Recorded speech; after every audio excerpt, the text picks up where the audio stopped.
Good evening, all of you. So I am Ravindran. Good evening, online students. I am Ravindran, the director of this institute, and it gives me great pleasure and pride to welcome you all into this General Studies course, Prelim cum Mains General Studies course.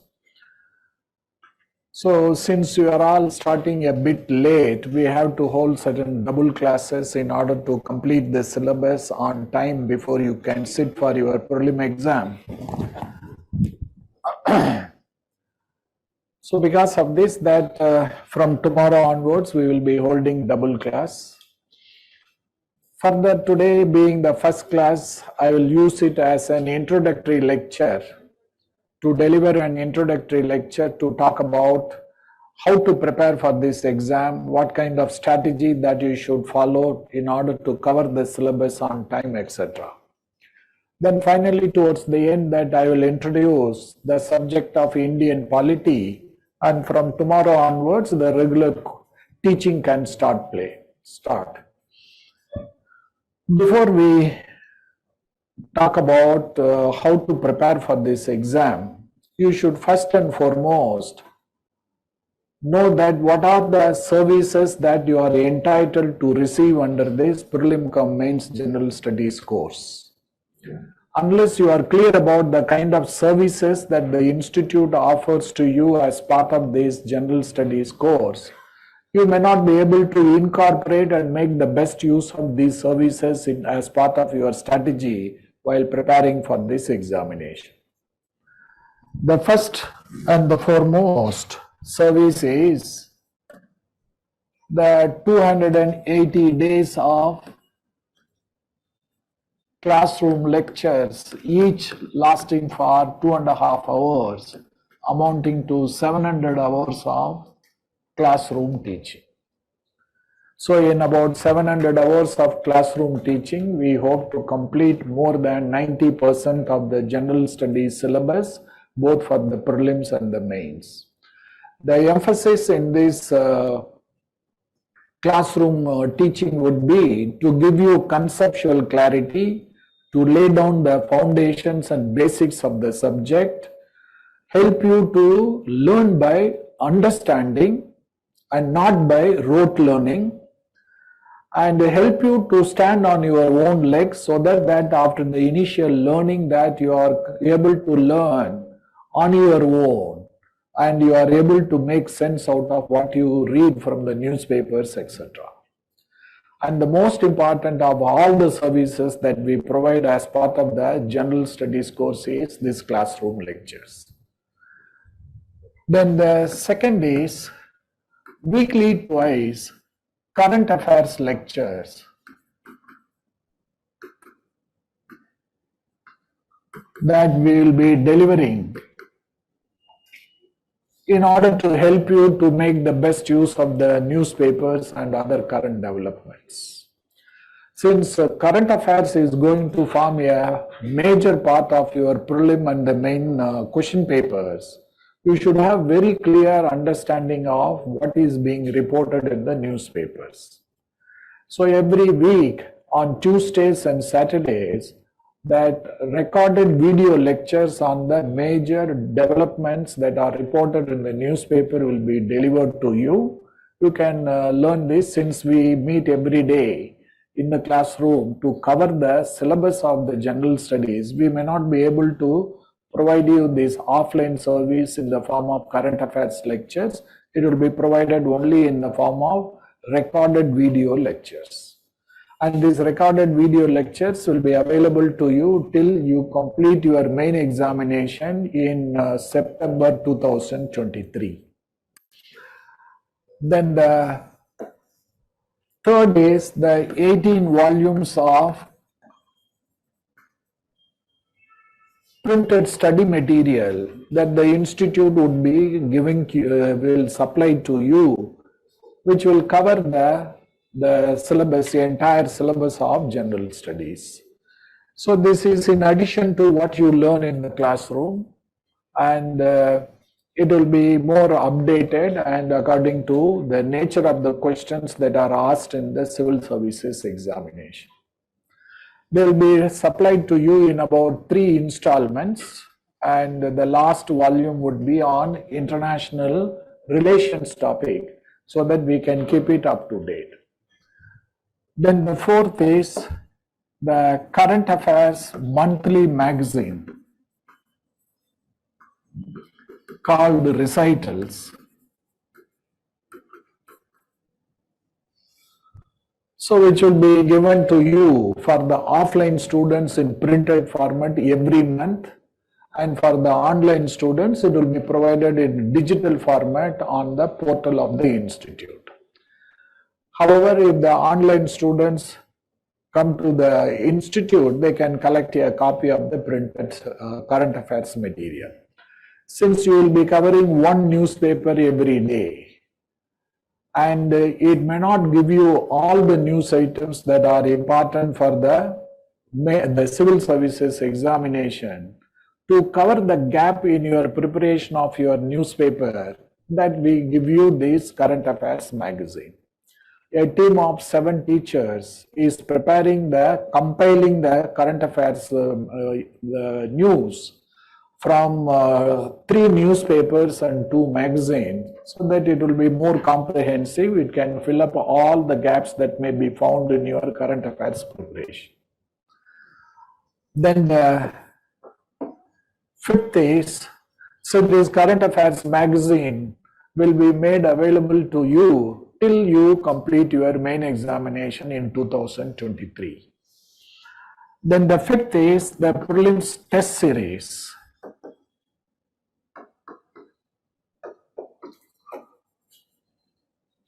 Starting from, say, December 2022, after you have gained certain knowledge in various topics of the syllabus, we will start the current affairs, the test series, prelim test series in December. Under this, that about 25 tests on various aspects of the prelim syllabus will be held in the institute and online both. So these tests will help you to revise your subjects many times, so that you develop greater clarity and commit less number of mistakes in the examination. And as part of this test series, both test on general studies and CSAT will be held, and there will be sectional test and full test, both will be held. Then the sixth is the main examination test series.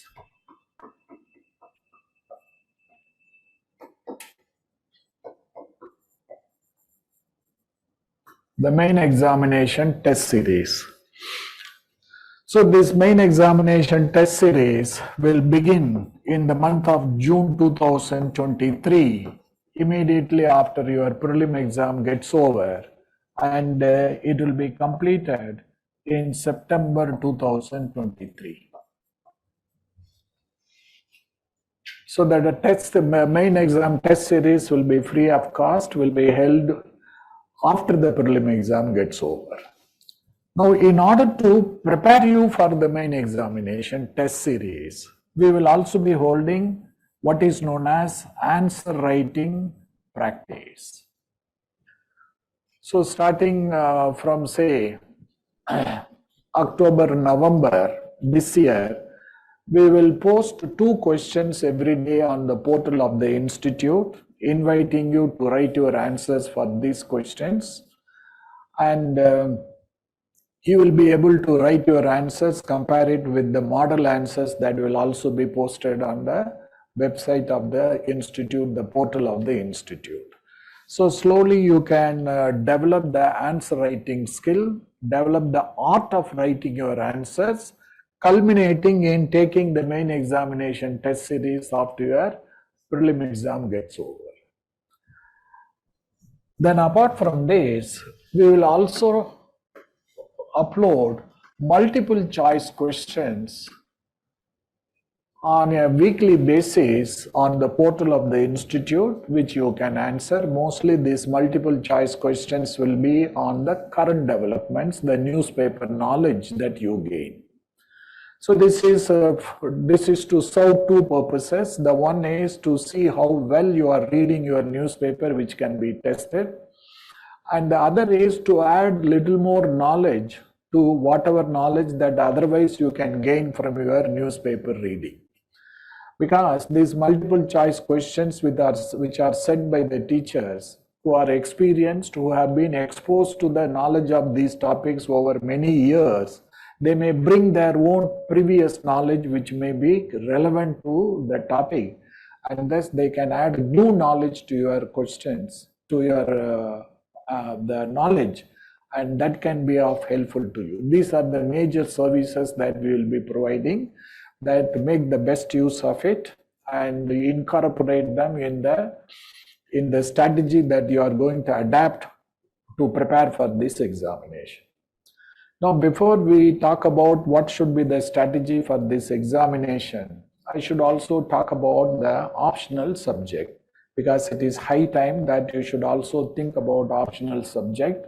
I hope that many of you have already decided about your optional subject. You are clear about what optional subject that you are going to choose.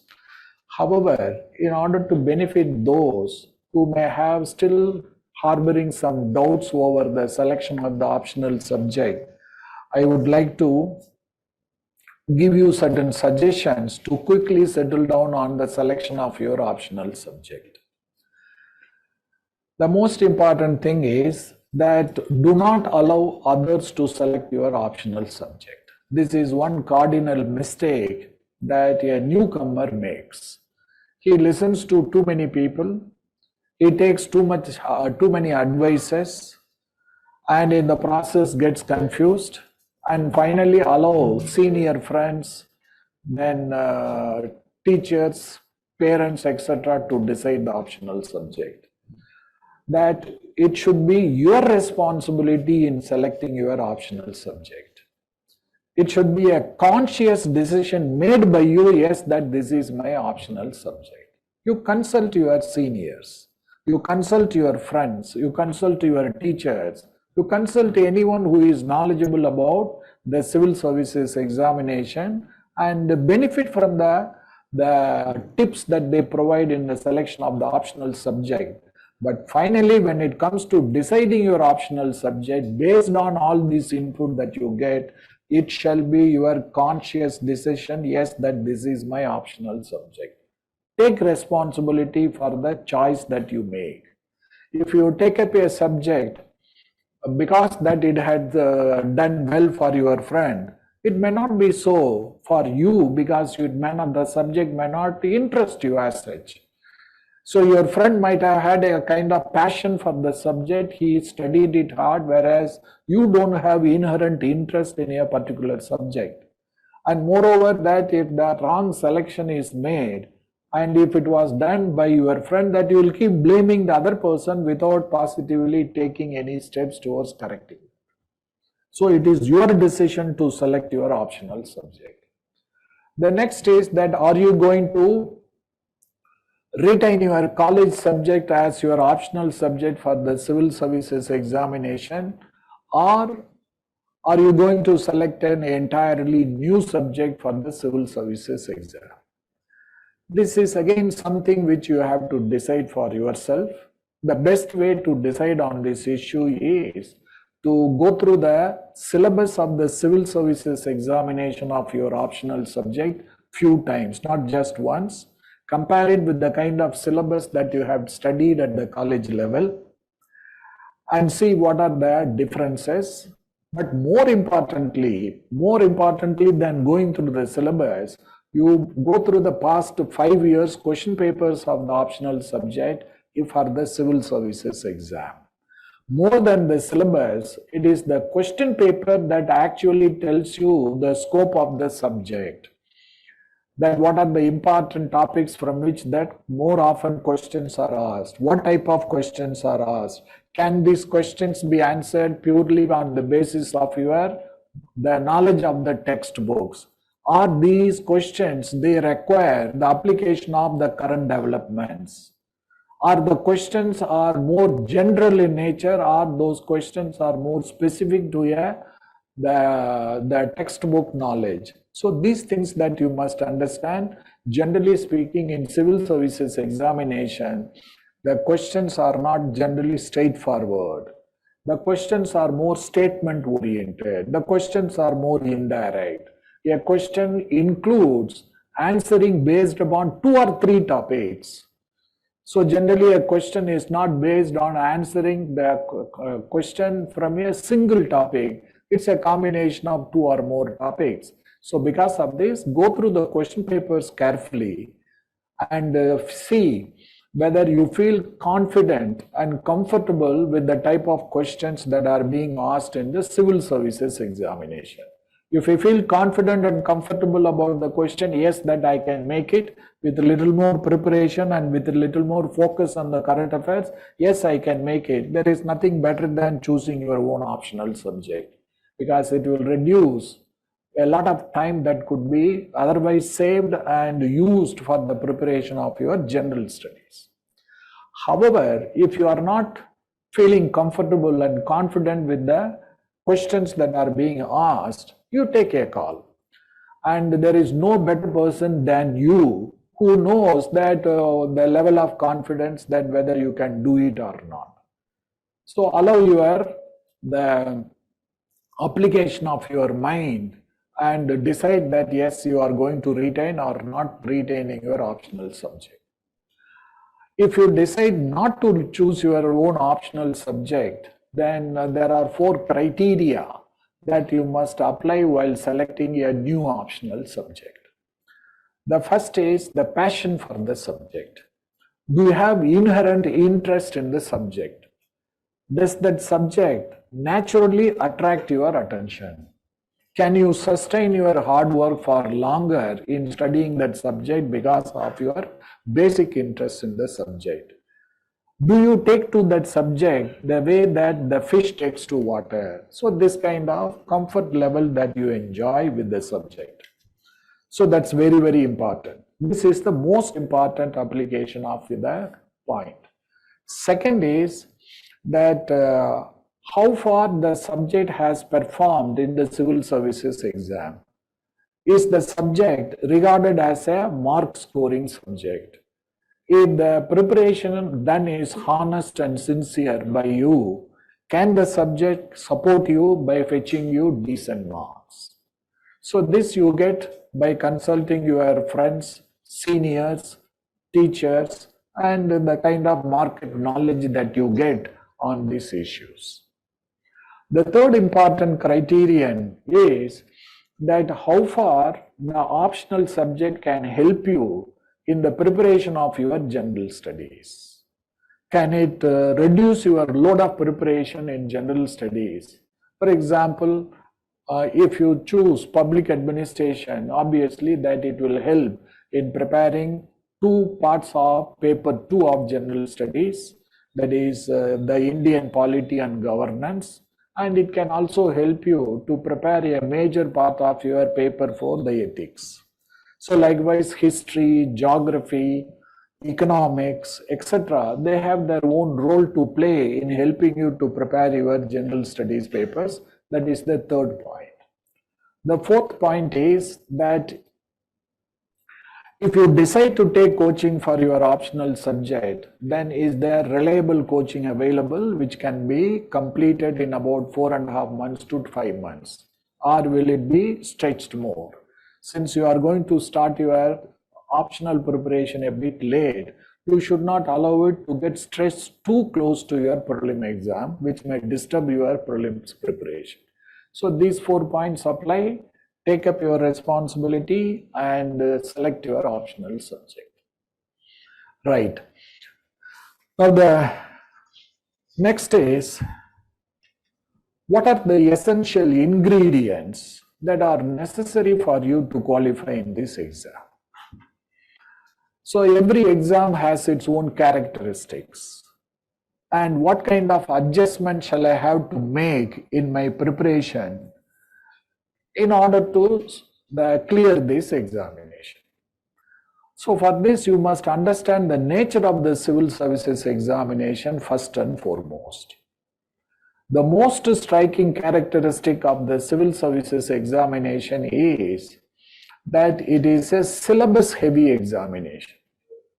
It is a curriculum heavy examination in the sense that it has vast syllabus to be covered.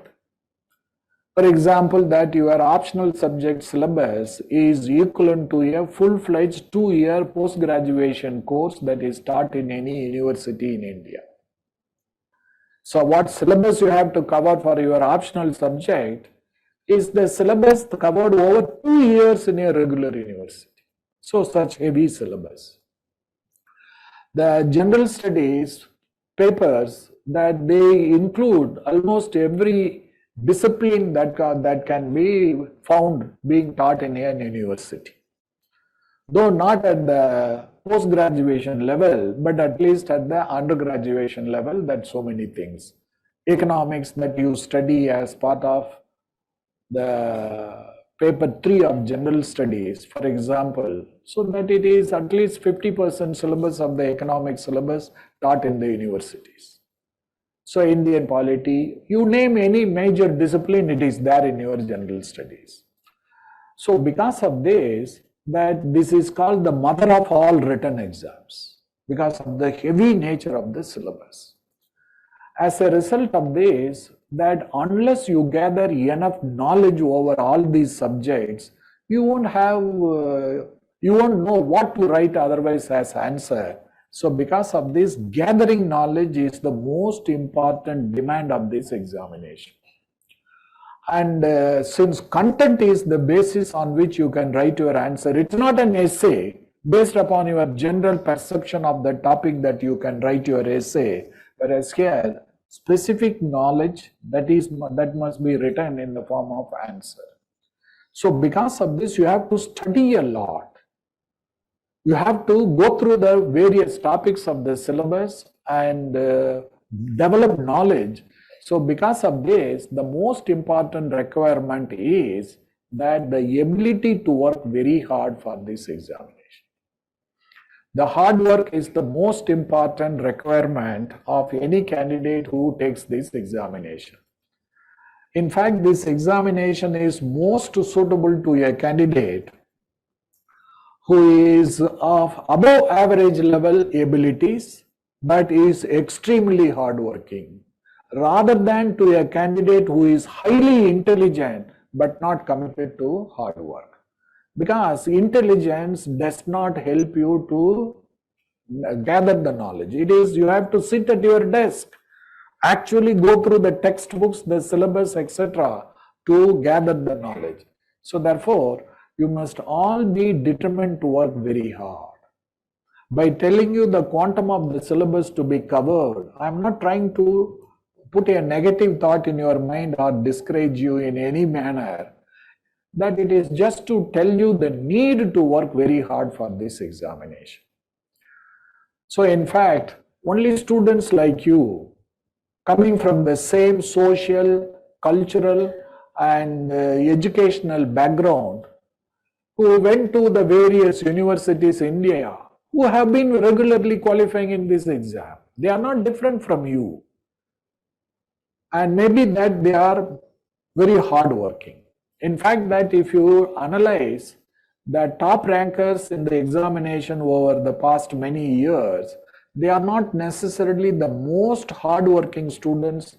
They are not necessarily the most intelligent students who have taken this exam, but they are the most hardworking students who have taken this exam.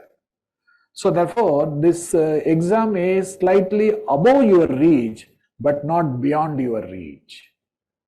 You have to work extra hard, maybe not the kind of hard work that you had done at the university level, but some extra hard work in order to qualify in this exam. So without the determination and the ability to work hard, the syllabus cannot be covered to a level where you can answer the questions in the exam. Moreover, in the prelims and also in the main examination, all questions are compulsory. There is no choice given as it is in the university. So which means that you have to cover almost the entire syllabus. You cannot pick and choose the topics of the syllabus for preparation. You have to cover almost all the topics of the syllabus. Right. Now, apart from hard work, that what other qualities are necessary to qualify in this exam? Well, there are enough number of students who work very hard, but they may not all qualify in the exam. So, what is beyond hard work that is necessary? I will quantify that as what is known as intelligent hard work. The hard work cannot be blind hard work. The hard work has to be intelligent hard work. And what do you mean by intelligent hard work? Intelligent hard work means hard work that is productive. Hard work that yields results. Hard work that helps a candidate to write his answers and qualify in this exam. So therefore, that the hard work that you put in should be result oriented. So that is the kind of hard work that is needed for you to qualify in this examination. Intelligent hard work means hard work that yields what is known as flawless learning.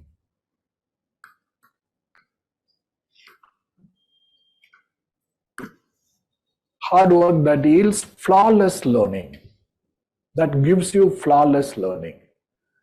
Learning without blemish, that is flawless learning. Flawless learning is that learning by understanding, that it is not learning by rote learning. Rote learning means learning by memorizing without understanding. So the syllabus is not just limited. You can't just memorize certain things because you have to memorize so much. And also the questions asked are not just that can be answered with the help of just your memory.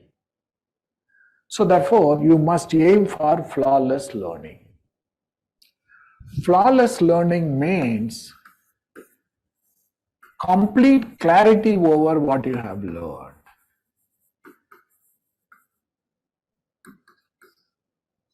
Complete clarity over what you have learned, that you are clear about, yes, that what I have learned. Flawless learning means you are able to explain what you have understood. You are able to articulate, yes, that this is what I have understood. Comprehensive, then the flawless learning also means comprehensive coverage of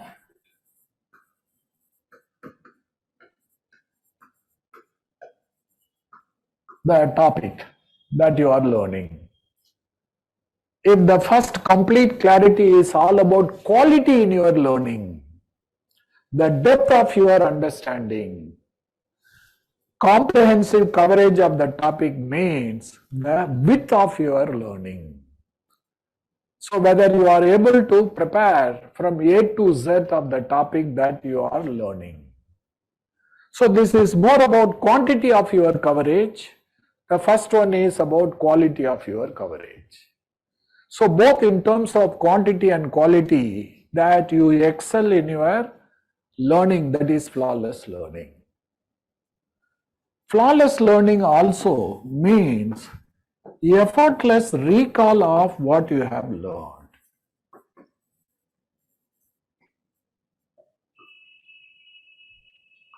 So effortless recall of what you have learned.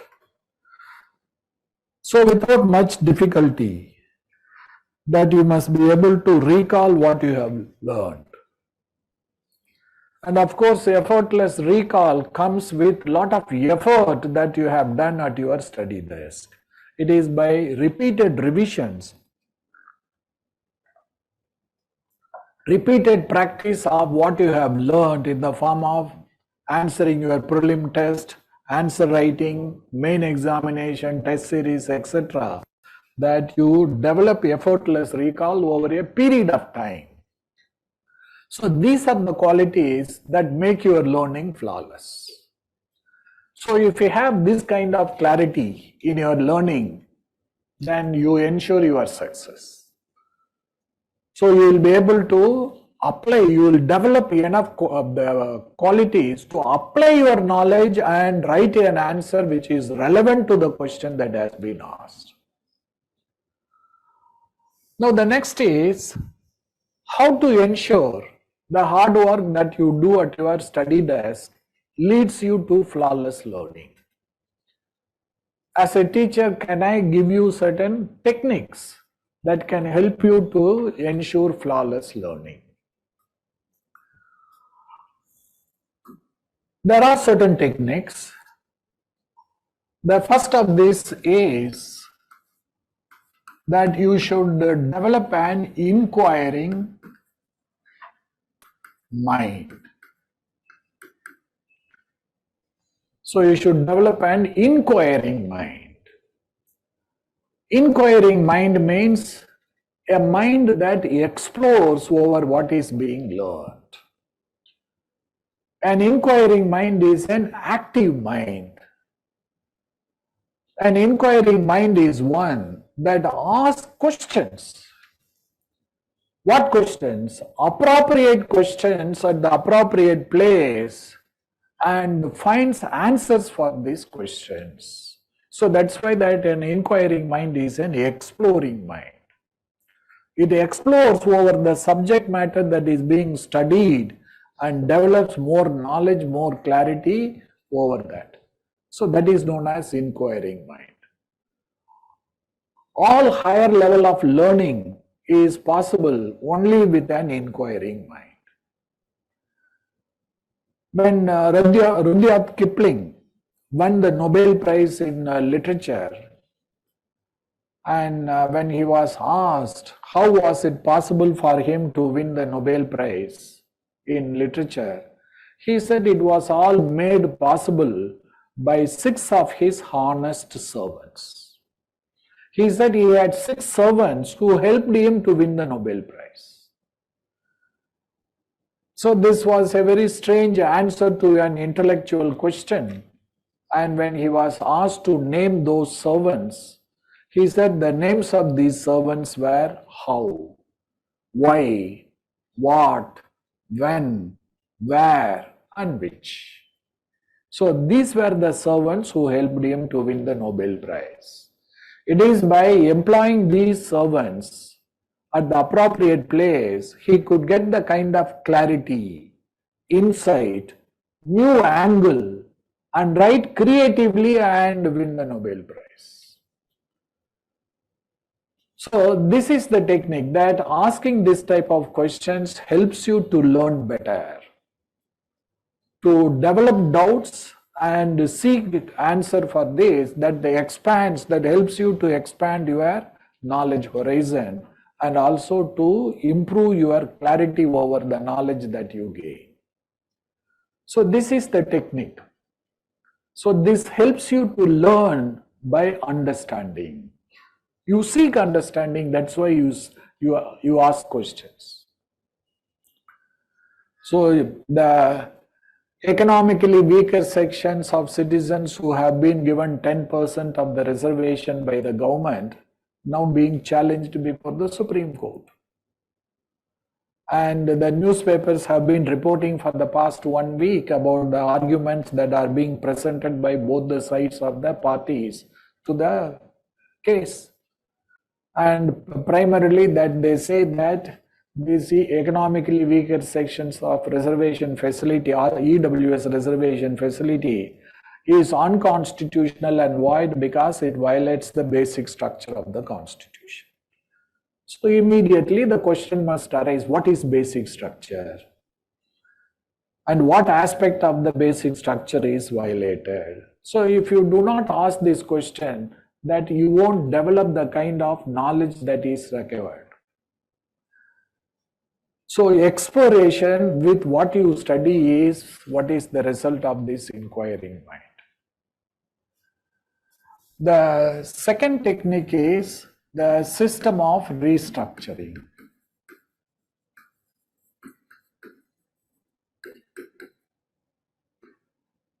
Or recall in your mind. The system of restructuring. When you take up a page in a textbook and when you read, so let us say there are 40 printed sentences in that page. We tend to give equal importance for all the 40 sentences. But actually, if you see, certain sentences on that page are more important, some sentences are less important, and the rest of the sentences are least important. Or in other words, then we do not try to understand the relative importance of the various sentences that are written there. The author, he brings in certain vital factors in that page. So 4 or 5 vital factors. The sentences that contain the vital issues are the most important sentences. The sentences that are explanation to these vital factors, development over these vital factors, they are the less important. The others are least important sentences. And we don't pay any attention to the relative importance of this. Our focus is spread over all the 40 sentences, and in the process that we miss the importance of the vital factors. The system of restructuring or recall in your mind, it says that when you read a page, you identify the vital sentences. Maybe that there are 5 or 6 vital factors that have been described by the author. So now our attention should be to focus more on these vital factors. Identify them by underlining them. And if you have underlined them and identified them, then the next step is try to restructure these 5 points in your mind without the help of the book. This is to ensure that you restructure or affirm this knowledge in your mind, recall in your mind without the aid of the book, and that firm up the learning of those vital factors. I am sure that the first attempt you make in recalling these 5 points, that you may not be able to recall all the 5 points. Maybe you are able to recall 2 points, but you are not able to recall the other points. Then look into the book and understand what points you are not able to recall. And then once more you recall and you repeat this exercise till you are able to recall all the 5 points without the aid of the book. Or in other words, now you have consolidated your learning by repeated recall of these 5 vital points. You need to remember these 5 vital points more importantly. Because the human mind, the human brain is not a computer. It is not designed to store more and more information. It's not data collection the instrument. So it is more to understand. So because of this, there is less space for memory. So therefore, use the limited memory space in your brain to remember the most vital factors. Now you have all gone through 15 to 16 years of school and college education. And you all have developed what is known as the descriptive abilities already, which you may not realize. Descriptive abilities mean that if you have some content at your disposal, you will be able to develop this content into a good write-up. For example, are you not able to write a good letter to your friend? What all you need is something, some matter to write about. So if you have the content, you have the potential to develop this content into a full-length write-up. That is what is known as descriptive abilities. So this latent potential is found in all of us. And now you develop this latent potential into a effective instrument.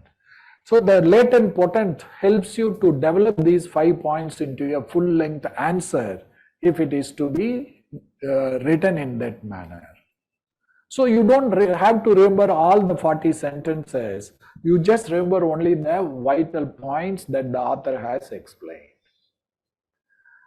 And at the end of the last restructuring that you have done, where you are able to restructure all the 5 points without the aid of the book, the last restructuring can be reduced into writing on a small piece of paper. So on a small piece of paper that you write your vital points which you have recollected, which means at the end of the restructuring exercise, you have also prepared your notes. So the 1 page of the textbook now has been reduced into 5-6 sentences. And if the restructuring is done so well, and the notes is written down in telegraphic language, not in complete sentences, in point form, then you can as well discard the book. You don't need the book anymore. You can rely more and more on the notes that you have prepared. And the notes is prepared not by copying from the book, but by writing from your understanding. From the book, making notes is a 3-way process. It's not a 2-way process of the transferring the knowledge from the textbook to your notes. That notes making is a 3-way process where the vital points of the textbook are first understood by you. Then what is understood alone is written down here. So you are not copying from the textbook to your notes, but you are converting your understanding into your notes. And once the notes is well made, you don't need the original source material. Instead of revising the entire book, so you have learned it once, and after about 1 month that you want to revise what you have studied earlier, and if you don't make notes, and if you rely on the textbook for revision, that you imagine how much time that the revision is going to take. Whereas if the vital points of the whole textbook have been reduced into notes, that you just hold your notes in your hand and revise them. You can make quick revision of the material, and you make the revision in your own language because this notes was written in your language, and more number of revisions can be made. Repetition is the hallmark of success.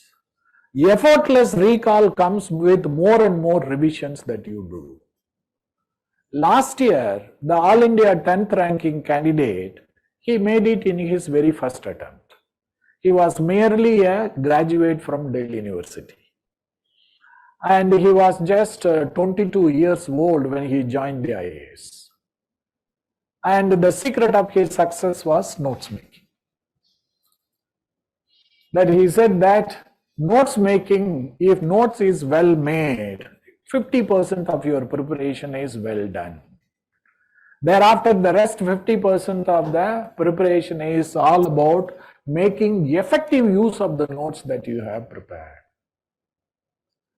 And he said that he had given 10 to 15 revisions by the time that he sat for the main examination. 5 to 6 revisions for the prelims and 4 more revisions for the main examination. And why 10 to 15 revisions? The subjects that he was familiar with, like Indian polity and modern Indian history, which he had already studied as part of his BA exam, he revised them 10 times. The new subjects like economics, geography, which he had not studied during his college days, he gave 15 revisions so that he could bring those subjects at par with the familiar subjects, so that he could have complete knowledge of the syllabus. And he said that without the notes that he had made, he could not have achieved this revision of 10 to 15 times. He said that even while standing in the queue to enter the classroom, he used to revise. I said that with all the noise, disturbance around, how he was able to do it. Sir, it was my 5th revision, 6th revision. And I did not need that kind of greater concentration. By just looking at my notes, many things that they start unravel themselves in my mind. So therefore, you should make revision. You should make more number of revisions, and more number of revision is possible only if you prepare notes, and the preparation of the notes can be integrated with your intellectual learning. So the last part of the restructuring, you can make it this. And the third thing is consolidation. Consolidation is what I said earlier, that repeated revision of what you have done. So remember that without revision, that you will never develop clarity. The more the number of revisions you do, the greater the clarity that you develop. Very hardworking, sincere, committed students, they unfortunately fail to clear the prelims for want of very few marks, primarily because they are not able to keep their negative score low. They answer enough number of questions to pass the exam, but unfortunately they also commit too many mistakes which push their negative score up, which can undo the good results that they can otherwise produce. And why the negative marks? Primarily because lack of clarity. They get confused. And when the confusion takes place, invariably you end up marking the wrong answer. So because of this, the more the number of revisions that you do, the greater the clarity you develop, and also the greater control you develop over the knowledge you gain. Just gaining knowledge alone is not sufficient, but you should also develop the skill to make the best and effective use of that knowledge. Before 2013, when there were 2 general studies papers and 2 optional subjects, the UPSC required the candidates to write 3,000 words in 3 hours. Whereas today, the UPSC requires you to write 4,000 words in 3 hours. It is a physical challenge for an untrained candidate to write 4,000 words in 3 hours. And along with that, if you have to write quality answer, it is going to be very difficult. If a candidate reads the questions, formulates the main points in his mind, starts writing, then stops, thinks, writes, stops, thinks, writes, stop. If this process goes on, he will not be able to complete more than answering 15 questions. That your control over the subject matter must be so thorough. When you put your pen down to write your answer, it should stop only after having completed writing the answer. It is to gain this kind of control that you need restructuring, you need notes making, you need revision, more number of revisions. Then only you will be able to develop the kind of control over the use of your subject knowledge. So therefore, if you follow these 2 techniques and consolidate your knowledge by repeated revisions, then you can ensure your success. So these are the major issues that you must pay attention to. Then further, so you understand the importance of notes making. Then further, that you make a good timetable. The third point is make a good timetable for you to follow every day. So you must be able to measure your study hours. That one day you study for 16 hours, another day you study for 8 hours, and the third day you study for only 10 hours. So if this yo-yo type of learning will never give you an understanding of whether you are making the good number of hours to study for this exam. There must be fixed hours of study that you have made for the day, which must be followed. It is by following this daily routine over the months and year that you are going to pass this exam. So at least 10 to 12 hours of study, that study timetable that you must be able to make. You are going to attend 5 hours of general studies class. For most days that there will be 2 classes every day, 2 sessions every day. And you must go home and revise this in about 3 hours time every day at home. Class attendance 5 hours. Consolidation of what you have learned in the classroom by revising that the same day at home over 3 hours, 8 hours. Then 2.5 hours of newspaper reading, current affairs. So at least 1 newspaper you must cover. I generally suggest 1 newspaper plus the recital magazine. Either it is the Hindu newspaper or the Indian Express, either of these 2 you can choose. So you will take about 2.5 hours of newspaper coverage. Then you may also have to prepare your optional subject. For example, if you choose your own optional subject that you studied at the college level, that at least another 2.5 hours of optional subject. So optional subject at least till January, February that you have to prepare. Thereafter you can wind up your optional subject preparation for the time being. And you should also find enough time for regular revision, independent revision of certain subjects. This is revision of what has been taught in the classroom. That this is revision of the regular revision of your subjects. You take up, for example, Indian history. Give yourself 3 weeks time and go through the Indian history part independently on your own. After 3 weeks, once you have covered your Indian history, that you take up Indian geography or geography and do for another 3 weeks. So therefore, alongside that you are also doing it, and you can see how many hours, 8, 15, 8, 12, 13 hours of study you have to do. And this is just to keep the minimum. Because you are starting the classes late, you are starting your serious preparation late. Unless you increase your daily study hours, it will be very difficult. You will not be able to get ready. And further, this daily routine must be repeated every day. So then only you will be able to prepare thoroughly for this examination. Right. Then you should also be willing to forego the distractions.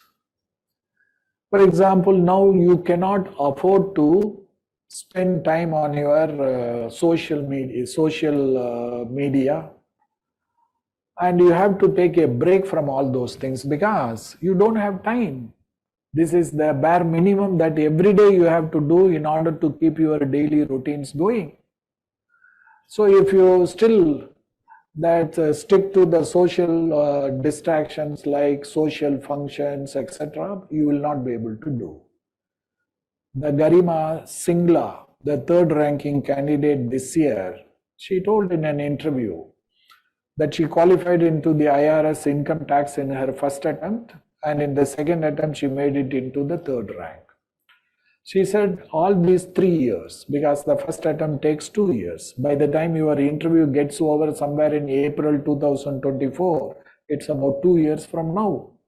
So all these 3 years, she said that she had completely cut her off from her friends, relatives, and to a large extent from her own family members. She never attended any social function, birthday party, or other things. She had closed the Facebook account, and she used the internet only for her study preparation, not for entertainment. So that kind of distraction that you must be able to forego.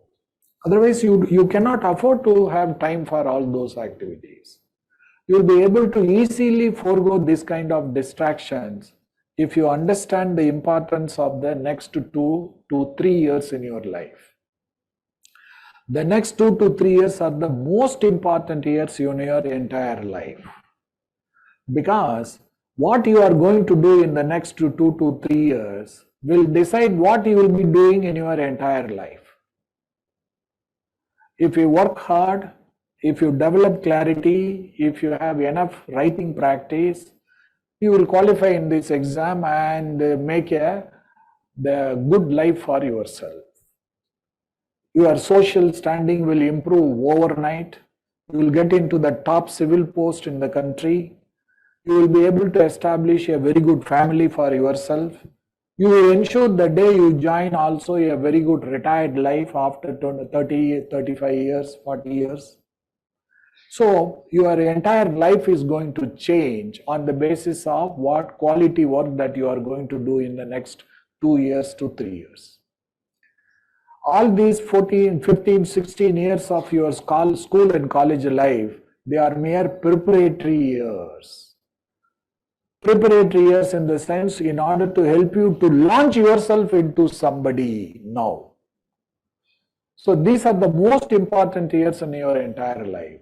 And if you understand, and if you can make small sacrifices by foregoing these social distractions, then you can enjoy life the way you want to. Thereafter, there are no limitations on you, except the legal limitations. And you should give your best in the next 2 to 3 years. There was a carpenter who was known for his quality work. But after a few years of work, he lost interest in his work. He decided to retire. He went and told his employer, the civil contractor, about his decision to retire. His employer felt bad to let go a good worker.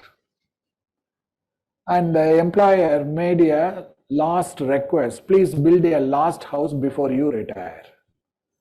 The carpenter very reluctantly agreed to build the last house.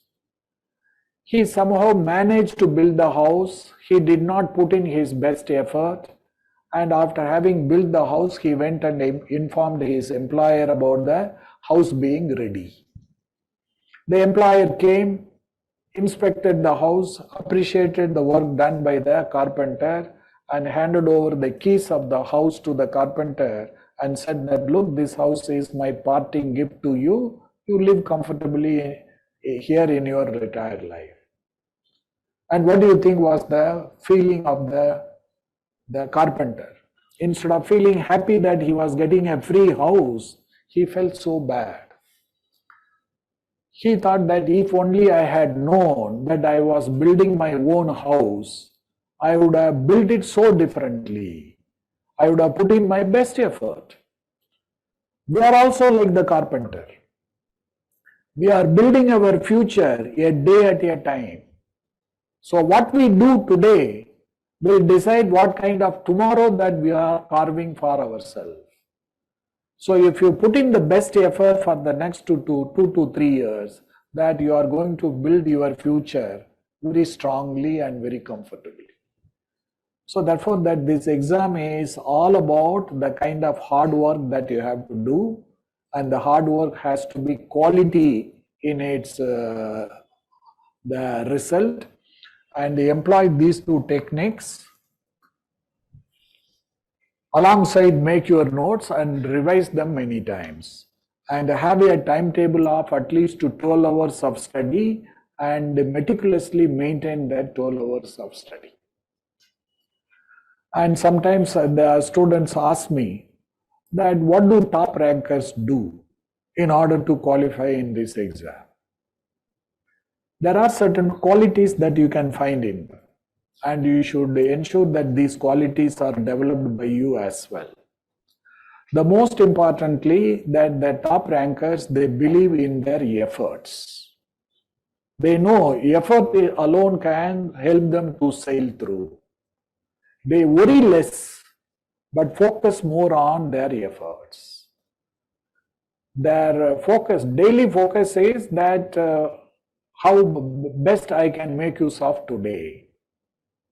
Then the second is they are consistent in their effort. It's not that they work for 10 days very hard and take a break, etc. They work consistently very hard because it's a very demanding examination. They strive till they learn the subject thoroughly. They strive to learn the subject with greater clarity. Or in other words, the time they spend with the book is productive because that they are able to articulate what they learn. So they constantly check that whether I am able to make use of what I have learned. So for this, that they tell themselves what have I learned in the last 1 hour, 2 hours. Then they practice a lot for the prelims and for the main examination. Practice a lot. It is practice that alone can bring your flaws to your knowledge, conscious knowledge. All the mistakes that you commit must be committed in private at your study desk, not in the examination. It is by committing mistakes that you understand, yes, that I am capable of committing this kind of mistakes. I am liable to commit this kind of mistakes, and you get an opportunity to correct those mistakes. So from error to error, ultimately you reach perfection. It is by making mistakes and correcting them that we ultimately become excellent in what we do. Then the top rankers, they understand the importance of content. They understand content is their wealth, because without content, that the choices cannot be made in the prelims, and the answers cannot be written in the main examination, and the interaction with the board members, UPSC interview board members, cannot be done. Content is the vehicle by which you are going to move towards your success. So therefore, try to gather as much relevant content as possible. So these are the things that they do. And finally, their level of commitment in terms of determination, dedication, and discipline are very high and consistent. The level of determination that they have, yes, I shall have to pass this exam, and the kind of dedication that they do by shunning away from all kinds of the entertainments, and discipline by which they follow the daily routines, they are all so strong that they are able to succeed in this exam with the minimum number of attempts. So keep all these things in mind and work very hard for this. And now I will take few questions from you if you have any specific doubt relating to your preparation. For about 10 minutes, I will take your doubts, answer them, because I might not have touched some of the issues that may be pertinent to you.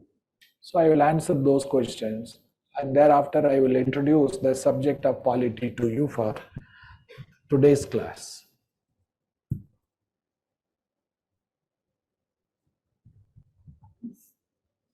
What about your CSAT? I think that engineering graduates, commerce, economics graduates, science graduates, they don't need coaching for CSAT. If they spend about 4 hours per week in practicing the past year's CSAT papers, that should be sufficient. However, for the art students, English literature students, etc., that the CSAT coaching may be necessary. So my advice is try not to join coaching for all the 3 subjects simultaneously. Maximum you can attend coaching for 2 subjects. There is no place for a 3rd subject coaching, etc., to be included in here. So try to cover your CSAT as much as possible on your own.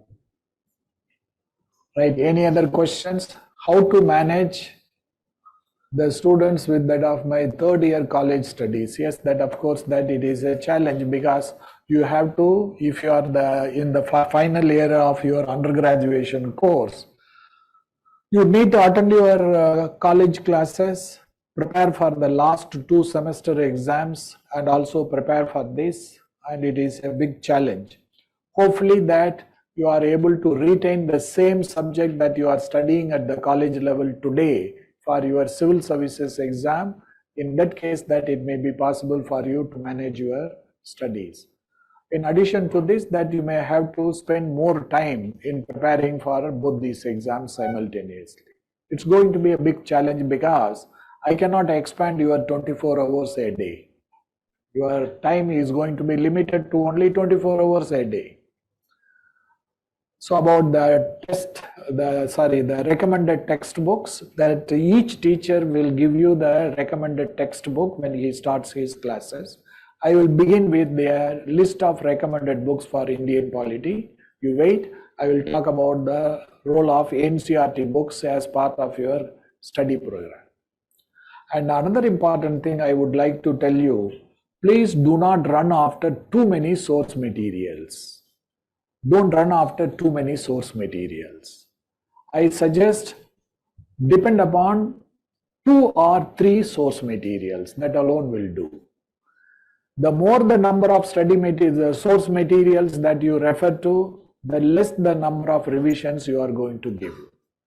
If the source materials are selected with a lot of application of mind carefully, then the 2-3 source materials, if given 7-8 revisions or more, they are more useful for you to succeed in this exam than running after 7-8 source materials and end up giving 2-3 revisions.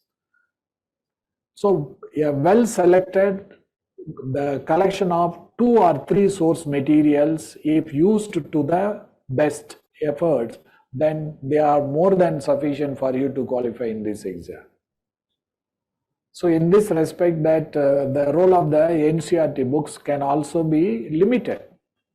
So for example, subjects like geography and history, they need more reference to the NCERT books. Whereas subjects like Indian polity and Indian economy, they need the limited use of the NCERT books. Right, yes, what's your doubt? Louder, louder. Yes, yes. Yes. Well, how to cover the past newspapers?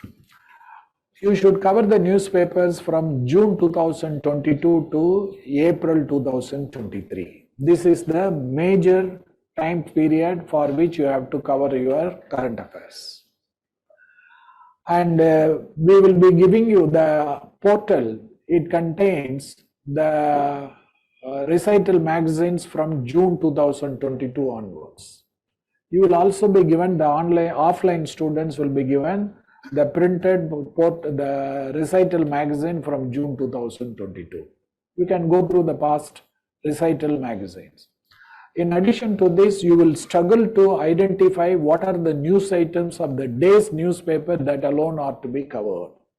To help you in this regard, every day in the portal of the institute and also in the social media channels of Vajiram and Ravi, we indicate the news items of the day's Hindu newspaper and the news items of the day's Indian Express, which alone are to be covered by you. You need not have to cover all the news items that are published in a newspaper. There are many news items which are irrelevant for the civil services exam. So because of this, that you first go through the portal of the Vajraman Ravi, identify what are the recommended news items of the day's Hindu newspaper or Indian Express, and mark them and cover only those news items. The rest of the news items can be safely omitted. So only if you do it, you will be able to cover the newspaper in about 2 to 2.5 hours time. Yes?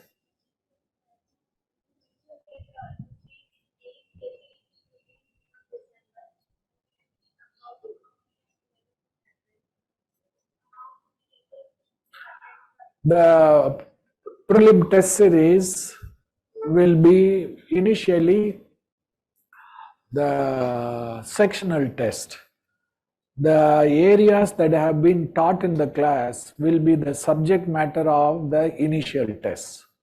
So generally speaking, that we will try to keep the questions set in the prelims test papers, especially in the initial stages, to the topics that have been covered in the classroom. Yes, because from now onwards, you have how much time?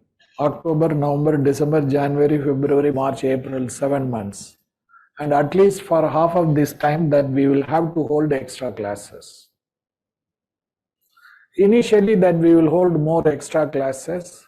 After substantial syllabus is covered, maybe that depending upon the pace with which we are progressing, we will decide whether it will be 1 class or 2 classes every day. Yes?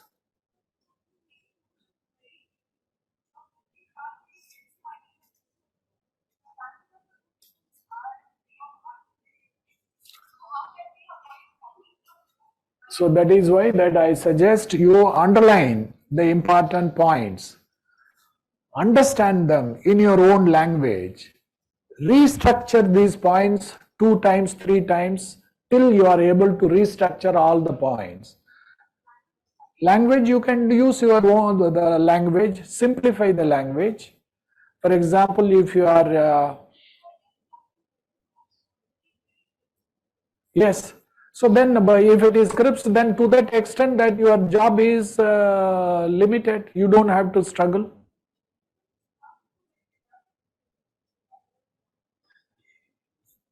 Understand these points, whether it is written in crisp language or in an elaborate language. What is important is your effort should be to understand these vital points that you have identified. And the restructuring 3-4 times you do will help you to develop a kind of your own language where you can write them down.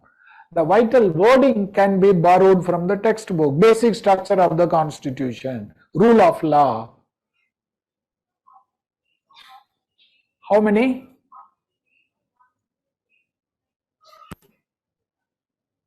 Yes, that notes making is an art. It's a skill. You will not be able to master that skill right from day one. It will take about 3, 4, 5 weeks of constant effort to develop that skill. Talent is something with which we are born. So I have the talent to play on the violin more easily. Skill is something that we develop with constant practice. So it's an art, it's a skill. So that notes making, it's not going to come very easily to you. You have to practice.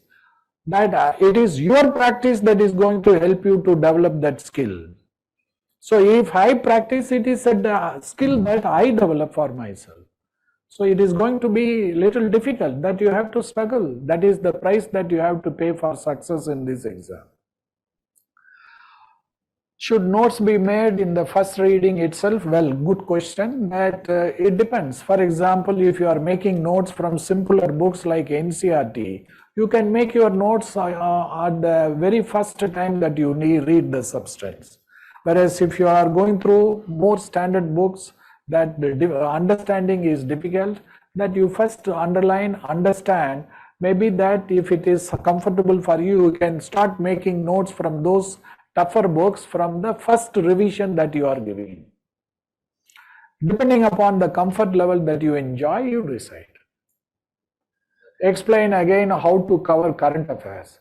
So the current affairs, The first and foremost, first you go through the portal, identify the news items of the day which are recommended by the portal.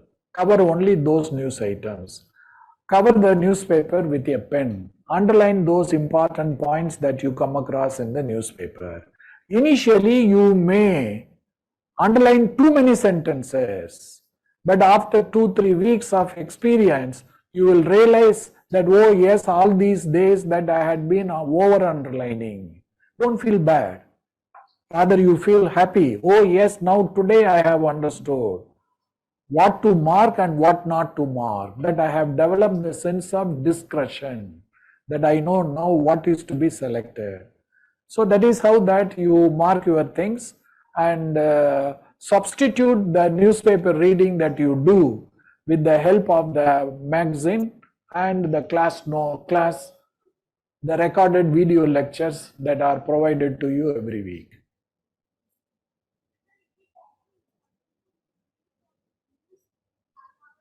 Make use of? Yes, for example, in the portal every day we upload the select editorials and articles which we consider are very relevant for this exam. You can go through them. So because they are important, we are uploading it on the portal every day. So you can go through this. So you mean to say that the notes making from the current affairs part, newspaper, yes, that you have to make 2 sets of notes. One from the textbooks and a separate notes making for your newspaper. So every day you divide your notebook into 5-6 sections. One section containing say 100 pages for your Indian economy, other section for Indian polity, third section for your ecology and environment. And every day, whatever news items that you come across on Indian economy, which you consider important, you should write down in the telegraphic language in the Indian economy section of your notebook. So you are collecting on a daily basis that the most important news items that you come across in the newspaper in your notebook. So over a period of 6-7 months, that you will have excellent collection of notes made from the newspapers. So that is how that you have to. Initially, again, that you will write down more things, but over a period of 3-4 weeks, that you will be able to understand, yes, this is how that I have to pick up the things from the newspaper. So 2 sets of notes making, yes. No, in fact, there are 6 topics which are common for both prelims and mains, and they constitute nearly 2/3 of the syllabus.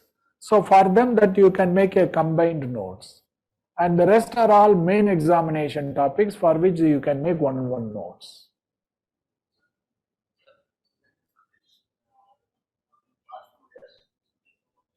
Huh?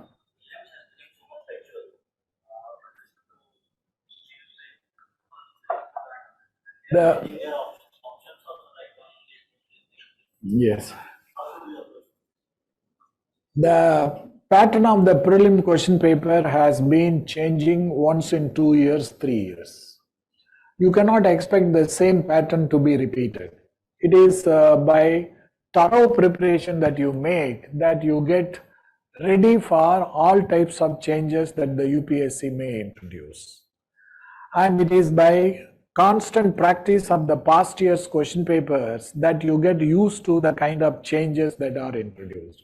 The changes that are introduced are minor changes. If you have the necessary content, you have enough intelligence to apply this in the exam hall and find out your answers. And how to adapt to the changing pattern of the prelim question paper depends upon the richness of the content that you develop. It is the richness of content that alone can help you, and application of mind of this content that will help you to adjust to the new pattern that is emerging. So we do not know in advance that what kind of small changes that they will introduce. Whatever change you are talking about that are found in the prelim question papers, they are all gradual evolution. They don't occur over, all these changes don't occur over a year, that they occur over a period of time.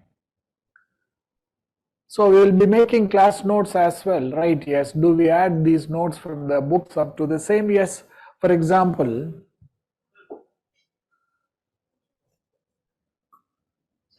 wait, I am coming. So this is your notebook. In the classroom, you make your notes. Should you make a separate note from the textbooks, or you can incorporate with the class notes? You can incorporate with the class notes. You leave 1/3 of the page in your notebook blank. Don't write anything here. You write your class notes here. And the class notes will be very rich because the teacher brings all his experience and accumulated knowledge in teaching you. Therefore, you make your notes in the class. And you go home. For example, if the teacher has taught rule of law in the class, you made your notes in the class. And the teacher has recommended you to read a particular book at home for rule of law, for additional information. You go through this book and you find some extra piece of information on rule of law, you write down here. But after 2 months, in the newspaper, you find that there is some news relating to rule of law. And that is current information that you can write down here. So which means everything relating to rule of law, the static knowledge from the class teaching and the textbook, and the current knowledge on the rule of law have all been written down at one place. So this way you can integrate the notes that you make from the textbook and the relevant information that you pick up on the same topic from the newspaper can be integrated. So you can have one single notes. So please consider my doubts. What are your doubts? Wait, I am coming. I am not running away. So I am hearing you. So in students portal, the current affairs information in which newspaper was taken, sir, accordingly I follow the newspaper. That I recommend either Hindu newspaper or Indian Express. These are the two best newspapers. And for both these newspapers, we indicate the news items that alone are to be covered from them. We will be making class notes. Yes, that please consider my doubts. What is your doubt? I don't understand. How to understand the previous year question papers initially and the extent of topics. Another important point from all these questions I can suggest, be patient with your preparation. Nobody can make overnight success. It is said, there is an English proverb which says it takes 20 years to make an overnight success. So achieving success is a step-by-step process. It is not that great leap forward as Mao Zedong practiced in China, which was a big disaster.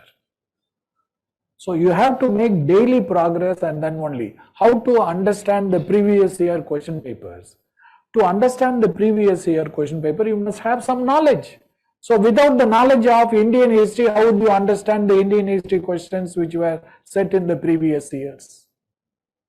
You may not be even able to classify them under whether it is Mughal period or Sultanate period, etc. So you may not be able to classify whether it falls under directive principles or fundamental rights. So therefore, that you be little patient. And the knowledge develops over a period of year. I know the difference between how I started as a teacher and what kind of mistakes I made in the class, and how I am today after 30-40 years of teaching experience. So therefore, that it develops, you will take time. The base for everything, most of the questions all of you ask is development of knowledge over the subject matter. Without the knowledge of the subject matter, that you will not be able to understand the previous year questions. Right? Yes? Huh? So now look, you do not have time in the next 8 months to get ready for your general studies and optional subject and CSAT. If you try to do everything all at one time, you will end up doing nothing. This is not the time to talk about essay writing. Further, at least one essay topic. There are two parts of the essay paper, if you know, part 1 and part 2. From part 1, you have to write one essay. From part 2, you have to write one essay. 2 essays you have to write.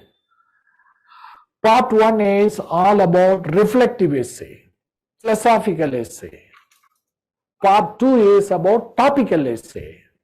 So on a current topic that it is asked. The knowledge that you are going to gain by going through general studies and optional subjects will help you to write at least one of the essays. So first you gain knowledge, then you can think about writing your essay. So when to write, start answer writing. Without knowledge, you cannot write your answer. What are you going to write? Without content, you cannot write your answer. So you first, initially you gather your knowledge. The focus must be for the next 2 months, gathering the basic knowledge and develop some kind of foundation in the various subjects. Thereafter, you start writing answers. However, on current affairs, you may start writing answers after having attended the weekly recorded classes. Because in one class of 1.5 hours, the teacher discusses one complete topic or 2 complete topics, where he gives you the complete knowledge of the topic. So thereafter, he himself gives you 1 or 2 questions and asks you to write the answer.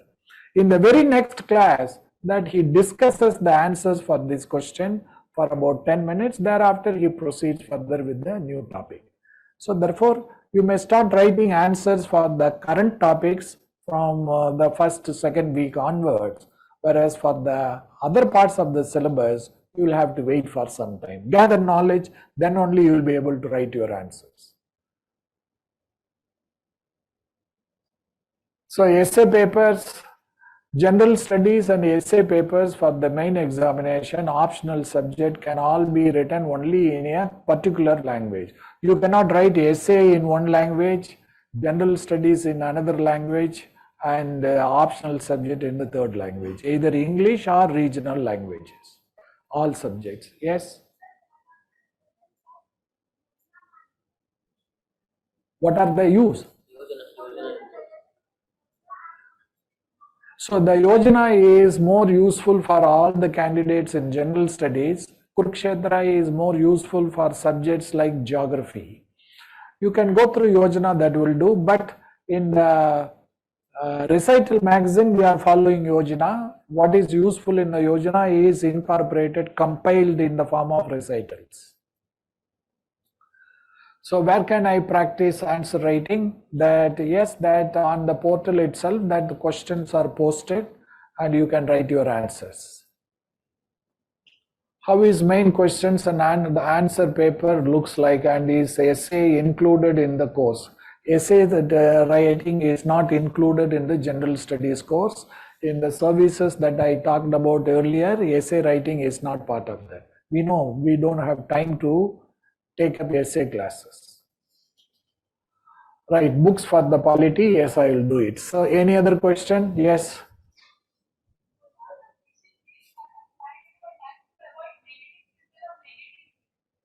Negative?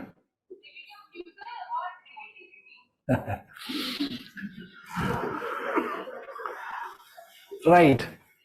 Now, for example, when you choose your optional subject after due consideration, you stick to the decision that you have taken. That moment you mention, yes, this is my optional subject, I have selected it, there will always be criticism against the choice that you have made, because no optional subject is completely beneficial and no optional subject is completely useless. Each subject has its advantages and disadvantages. And your distractors, they will mention the negative things. And the question is, if you give up your optional subject because of the influence and criticism of your friend, you have to first think about then what else there for me to choose. You choose it and there will be another friend who could criticize it. Once you have made up your mind, you focus more on how to achieve that rather than being influenced by others. So it is more of your mental strength that is necessary for you to avoid all negativity. The most important thing is, if you show result to yourself every day, at the end of the day, you are going to gain in confidence. Before going to bed every day, if you have that inner feeling in you, yes, I have learned something new today. So if this inner feeling emerges in you, you are going to gain confidence.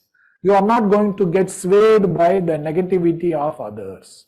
You will be able to rely more on your own strength, self-confidence. So because of this, to remain motivated and to remain inspired, that either you get motivated from outside sources through statements, that teachers, encouraging words, etc. And you are also going to remain motivated through inner source. The external source that keeps you motivated slowly fades away. It loses its effectiveness. But it is the internal source of motivation that keeps you motivated all throughout your exam preparation days. And what is this internal source of motivation? That, as I said earlier, if you show some kind of progress every day to yourself, you are going to remain motivated. You can cheat the entire world by keeping the book open. Yes, that I am working hard, but you cannot cheat yourself. You know how much you gather from your studies. So therefore, be productive. The best way to overcome all these questions that you ask, be productive. And don't expect too much results, because practically it is not possible. If the expectations are heavy, that the outcome is frustration, because you will not be able to achieve that and you will feel frustrated. So that aim for small progress, but on a daily basis. And doesn't matter if out of 7 days in a week, one day you are not able to show good result. But if it is a good result over the other 5-6 days, feel happy, because we are all human beings, we are not machines, and we cannot work in a perfect manner every day. And there may be some slack down on 1 or 2 days. Doesn't worry. It should not disturb you. Don't get worried over it. Show result. Be productive. That's the most important thing. Yes. Yes, yes.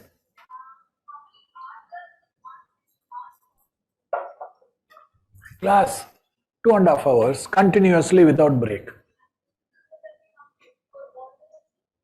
Yes. Every day that the class is held for 2.5 hours. Thereafter, there may be half an hour break and or 45 minutes break. Then the next class for 2.5 hours.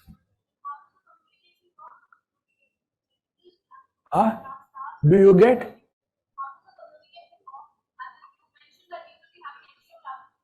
Yeah, every week on Saturday that we will display the timetable on the portal of the institute. So the weekly timetable will be given to you on Saturday, which will be applied from Sunday onwards. So there it will be indicated what are the days of the week where you will have extra class. Your regular class will be 5:30 to 8. The extra class will be 2 to 4:30 or 4:45. Yes.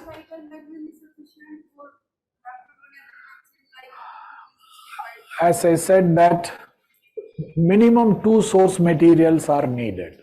No single source material can be sufficient for this exam. The range of the questions asked are such. So therefore, I strongly suggest don't rely only on Vajiram notes, though it is prepared with all care. But my strong suggestion is that you rely on 2 or maximum 3 source materials. And what is the second source material is something which you decide on the basis of your market knowledge, the recommendations of your seniors and other friends. Yes. Yes, I am coming. For the coverage of the textbooks, I will be doing it.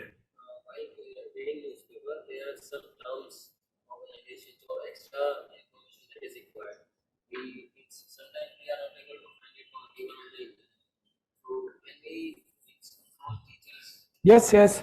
That for example, on Indian economy, you come across new terms like stagflation. Inflation, you know what is stagflation. So then you can ask the teachers after the class or in the classroom itself. Yes, you can consult the teachers after the class. For about 15 minutes, then they will be available. Right. Yes.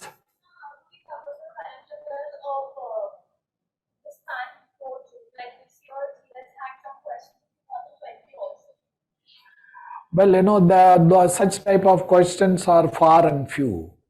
For example, you should understand what is to be done first thing first, what is to be done on a priority basis. The majority of the questions on current affairs are going to appear from June 2022 to April 2023. You cover this, and for which that is why that we are going to give you the Recital magazine from June 2022 onwards. So you cover this first, and thereafter you can think of covering the previous year's material.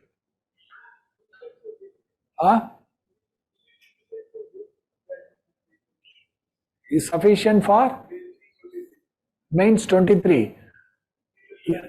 No, the Recital magazine will be given to you till September 2023. We will give you up to from June 2022 to September 2023 or August 2023. Right. So let me first begin with the timetable for this week.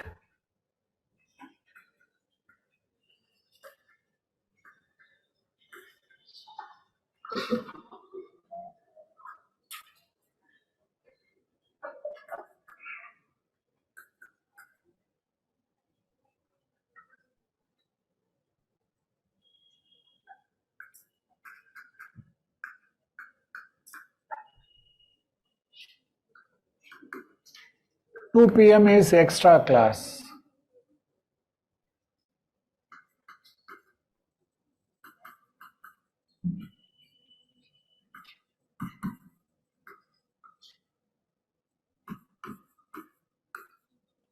So tomorrow two classes, both the classes will be on Indian polity and it will be taught by Abhay Kumar.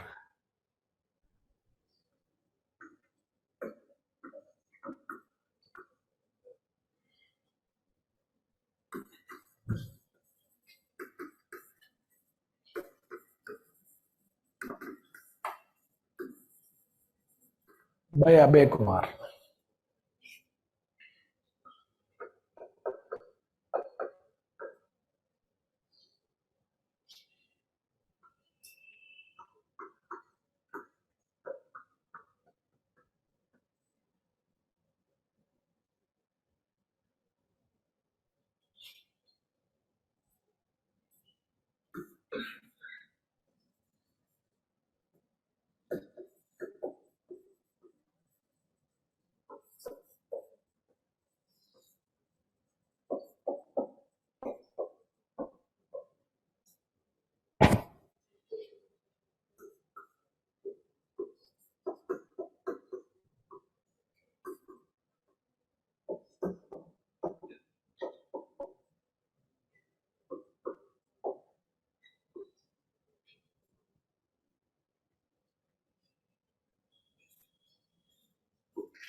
So this is the timetable till Sunday.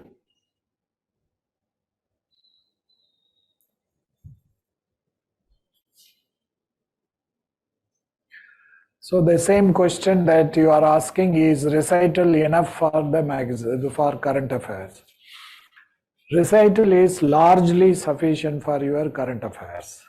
But at the same time, do not trust anyone who says my material alone is sufficient for this exam. Because the magnitude of this exam is such, and the vagaries of the nature of the questions are such, nobody can give you guarantee that my material alone is sufficient. I do not want to cheat you. I do not want to mislead you. I strongly suggest 2 or 3 source materials shall be referred by you. If well selected, even 2 materials will do. Now you have all joined Vajiram. You are attending classes. Your preparation is primarily going to be based upon the class teaching. Because of this, make the class notes, make Vajiram's material as the first source material. The class teaching, the current affairs teaching, then the 18 volumes of study material given to you, then the recital magazine. So the extra material that we upload on the portal, these 5 are the source materials of Vajiram. Apart from this, for Indian polity, you may choose from source A, for Indian economy from source B, if it is recommended as the best for you. So therefore, that from different sources in an assorted manner, you can choose the second source material. Right.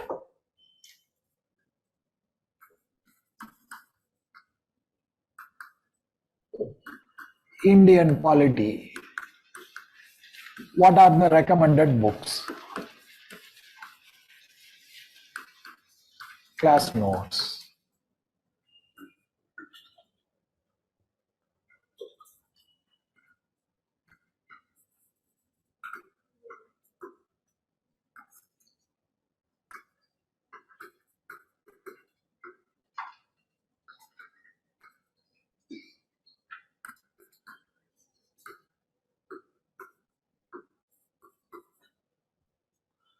The 2 volumes of the Indian polity study material given by the institute.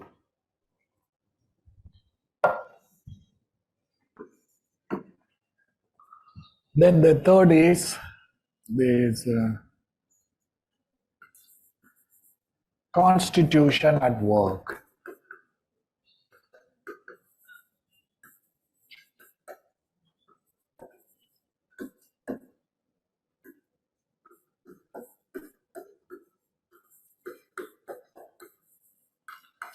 Eleventh standard NCERT book.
So these 5 books, if well prepared, will be sufficient.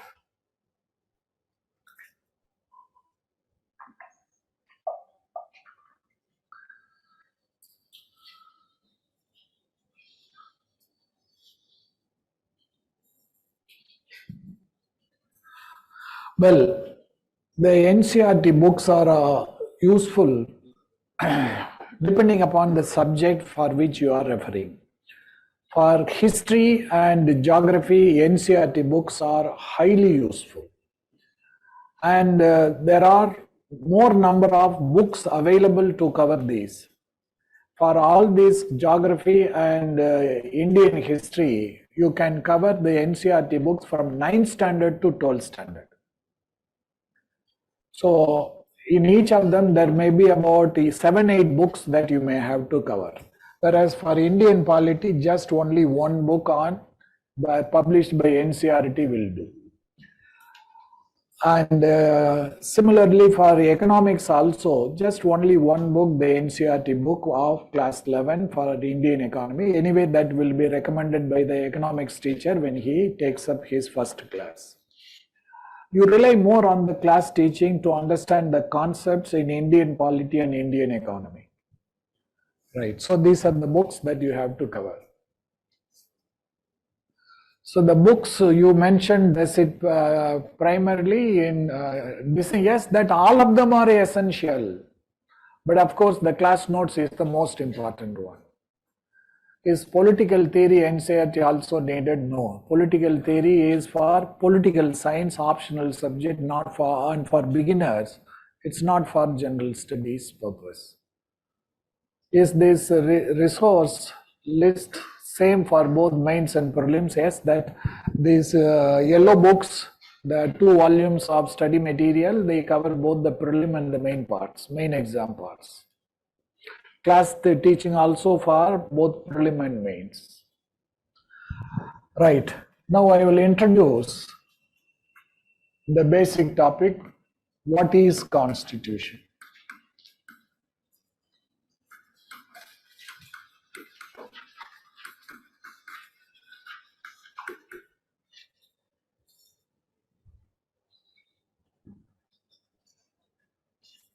So what is Constitution? So well, there are so many laws in the country. Why should we study only the Constitution? Why not Indian Penal Code? Why not Criminal Procedure Code, etc.? As a district collector and as a superintendent of police, you will be more often applying Indian Penal Code and Criminal Procedure Code for the administration of the district. Why not IPC, but why Constitution? What is so special about Constitution? So this is what we have to see. The first and foremost is, what is a Constitution? The Constitution of a country is regarded as the supreme law of the land.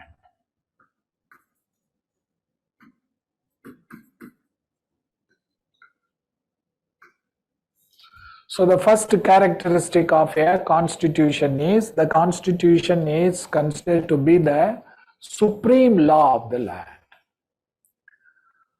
And now, if you apply the inquiring mind, if you practice yourself and apply your inquiring mind, the question must immediately arise in your mind, what is law of the land? If you do not ask the question, what is law of the land, you will just take it for granted in a passive manner, law of the land, without understanding what it is. So an inquiring mind will help you to understand more and more about this. What is law of the land? Law of the land means the sum total of all the laws.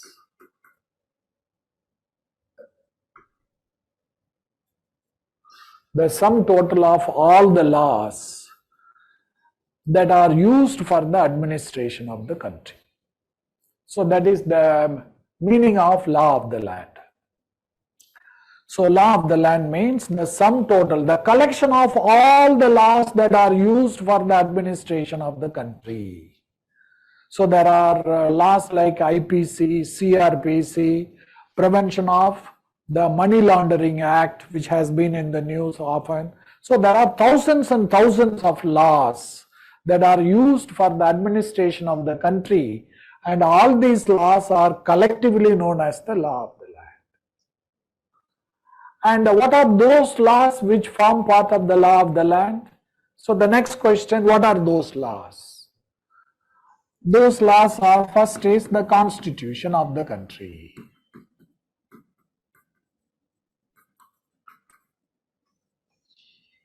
The constitution of the country.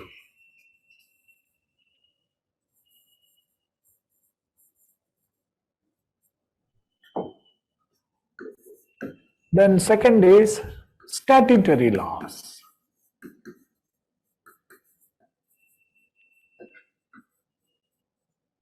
Statutory laws. Again inquiring by what is statutory law? So if you don't ask it, you don't get the clarification. Statutory law means laws made by the higher legislature.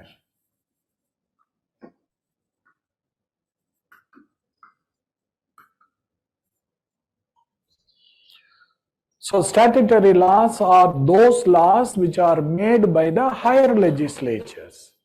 Higher legislatures are the parliament and the state legislatures. Lower legislatures are the panchayat and the municipalities.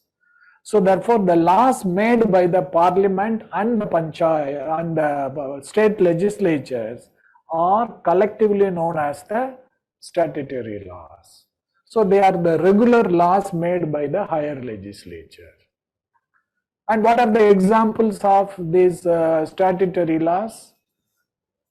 IPC, CRPC,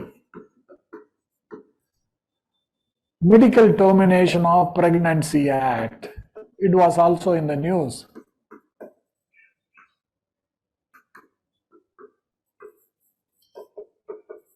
Pregnancy Act.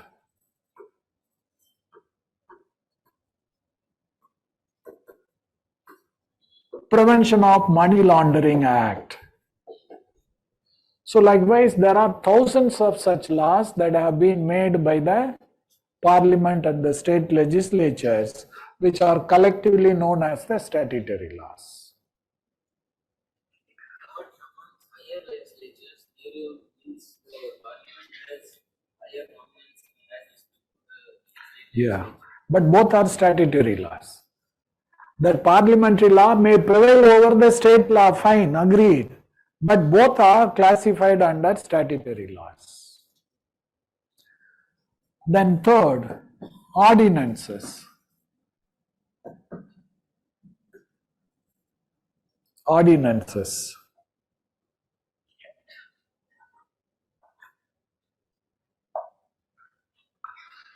When the parliament is not meeting, because the parliament does not meet all throughout the year. So when the parliament is in the session, when it is not in session, if the country needs a law to be made for its administration, then the president proclaims an ordinance. Similarly, the governor of a state also can proclaim an ordinance. So the ordinance is a temporary law. And whereas the statutory law is made by the legislature, ordinances are made by the executive, the president or the governor of a state. And the ordinances that they remain in force only for a maximum of 6 months and 6 weeks. They don't remain in force forever. Maximum period of 6 months plus 6 weeks. And once the ordinances, when the parliament meets, reassembles, the ordinances are placed before the parliament for approval or rejection. And if the parliament approves the ordinances, an ordinance becomes a statutory law. So therefore they are closely related, they are similar, except they are different in two ways. Statutory laws are made by the legislature, ordinances are made by the executive.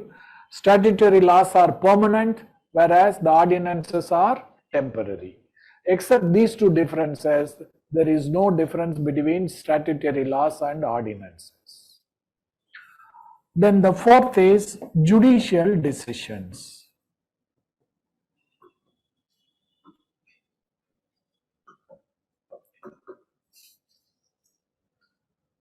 So judicial decisions.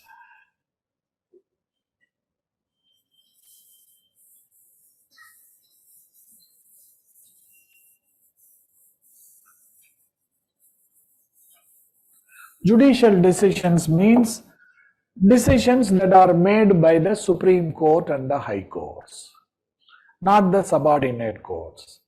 So the decisions that are made by the Supreme Court and the High Courts. For example, now the Supreme Court is hearing the case whether the wearing of hijab is an essential part of the religious practice of the Muslims. So the decision it makes will become part of the law of the land. So earlier the decision made by the Supreme Court that Article 51 includes right to privacy. So right to privacy has become a law of the land.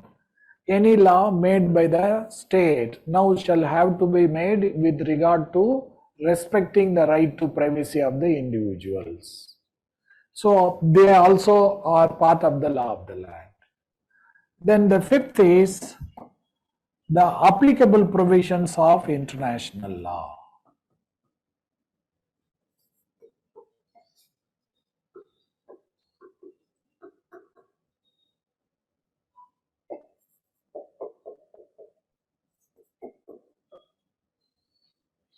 Applicable provisions of international law.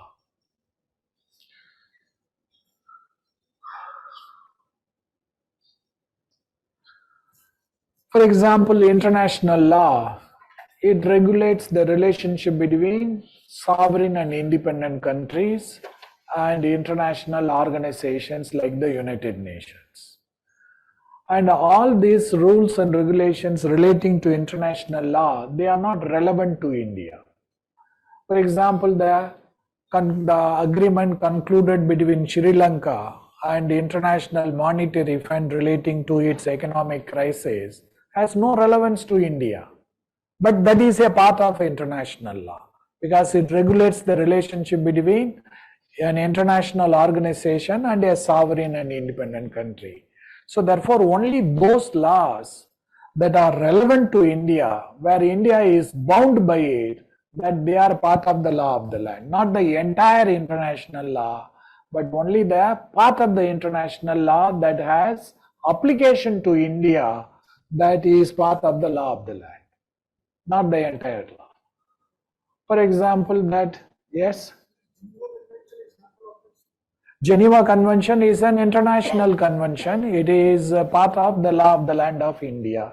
The UN Charter is a part of the law of the India, part of the law of the land of India, because India is a signatory to the UN Charter, and the UN Charter is binding on India. We are legally bound to respect the provisions of the UN Charter. But any agreement concluded between China and say Russia, it has no relevance to India. Right. Next is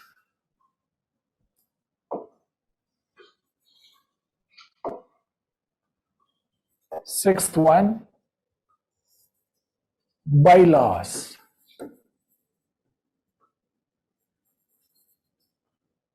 Bylaws. And what do you mean by bylaws? Bylaws are the laws made by the lesser legislatures, that is panchayat and the municipalities. The laws that are made by the panchayat and municipalities are collectively known as the bylaws.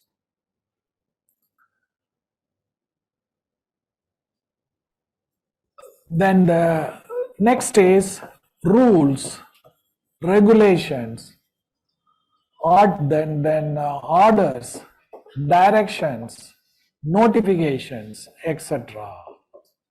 issued by the government.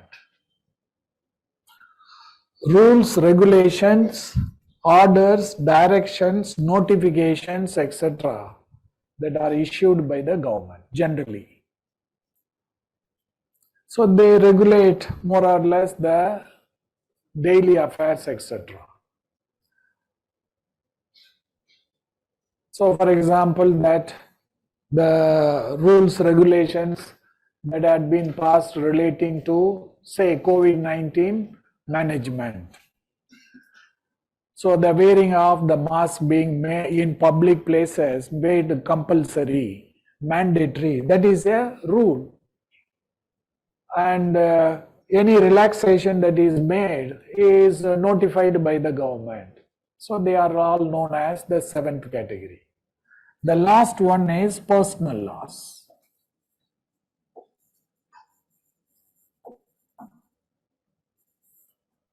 Personal laws.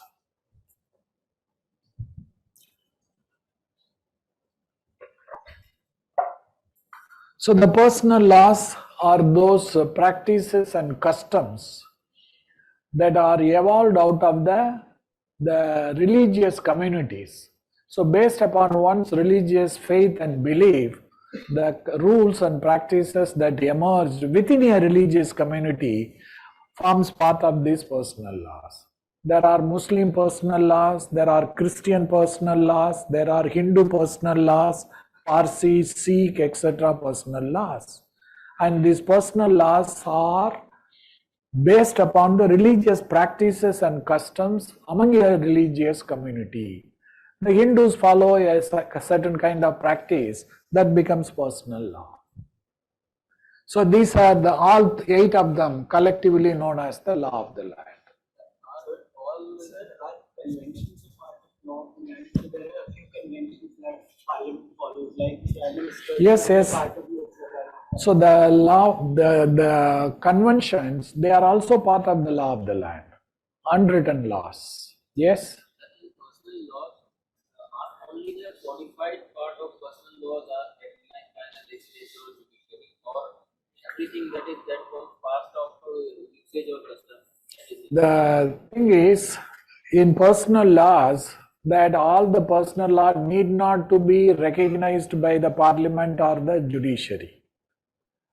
So those things which are approved by the community, a kind of general consensus that is found within the community, that they alone form part of the personal laws. For example, the Muslim Personal Law Board, it gives a kind of recognition to those personal laws which are applicable among the Muslims. They alone are found on this. The Hindu Marriage Act, it comes under the statutory law. A major part of the Hindu personal law now have been made into statutory law. For example, tomorrow, if the parliament enacts uniform civil code, which means that all the personal laws will be incorporated under the uniform civil code, the personal law will disappear, the uniform civil code will become part of the statutory laws, because uniform civil code is made by the parliament. It's one of the regular laws made by the parliament.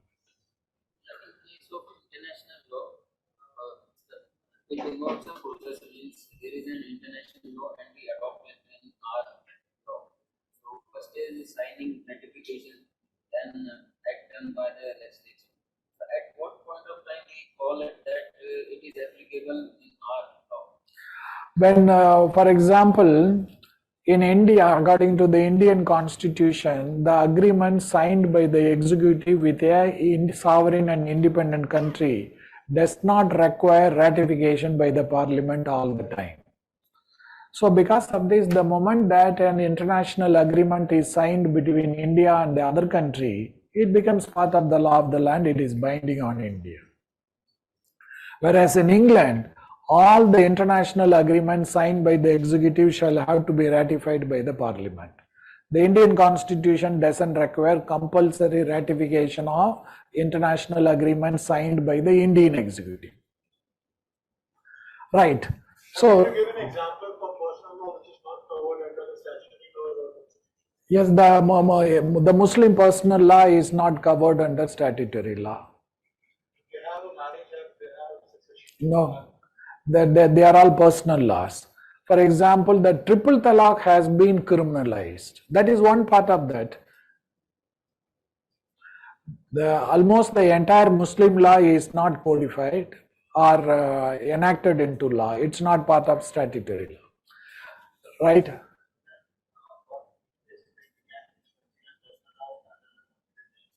The personal laws cannot violate the constitutional provisions. So they have to function within the provisions of the Constitution. If the personal laws violate the Constitution, to that extent the personal law will be declared as unconstitutional and void. Right. Now the next is we will see what do you mean by supreme law of the land.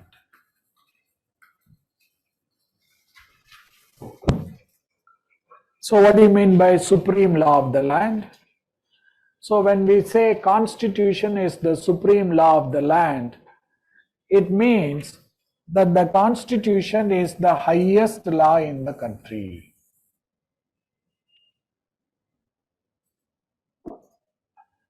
So when we say the Constitution is the supreme law, the Constitution is the highest law in the country, and there is no other law that is higher than the Constitution.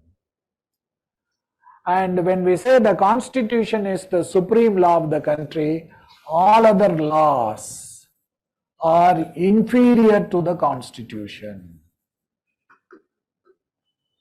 So all other laws from 2 to 8 are inferior to the Constitution.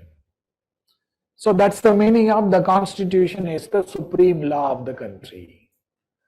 So if these laws are all inferior to the Constitution, they cannot override the Constitution. They being inferior to the Constitution, they cannot override the Constitution. And if they override the Constitution, what happens? Then they are declared as invalid. They are declared as unconstitutional and void.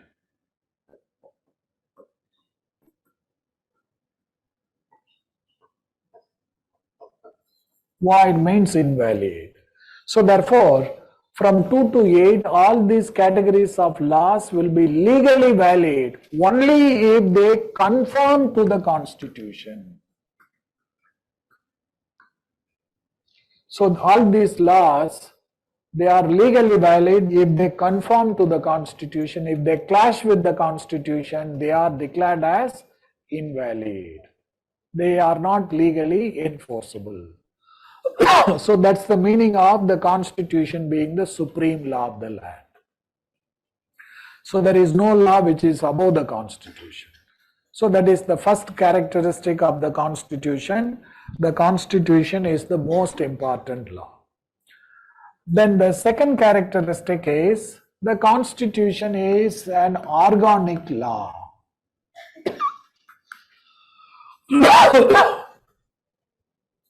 So the Constitution is called an organic law. And what do you mean by an organic law? Organic law means that a law which creates administrative system for the country. So any law that creates an administrative structure, any law that provides for an administrative system is called organic law.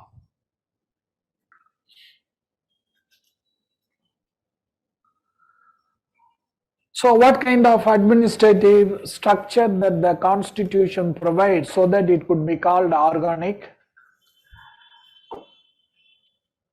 So the first is, if you look at the Constitution has created a 3-tier administrative structure. The central administration, the state administration, and the local administration.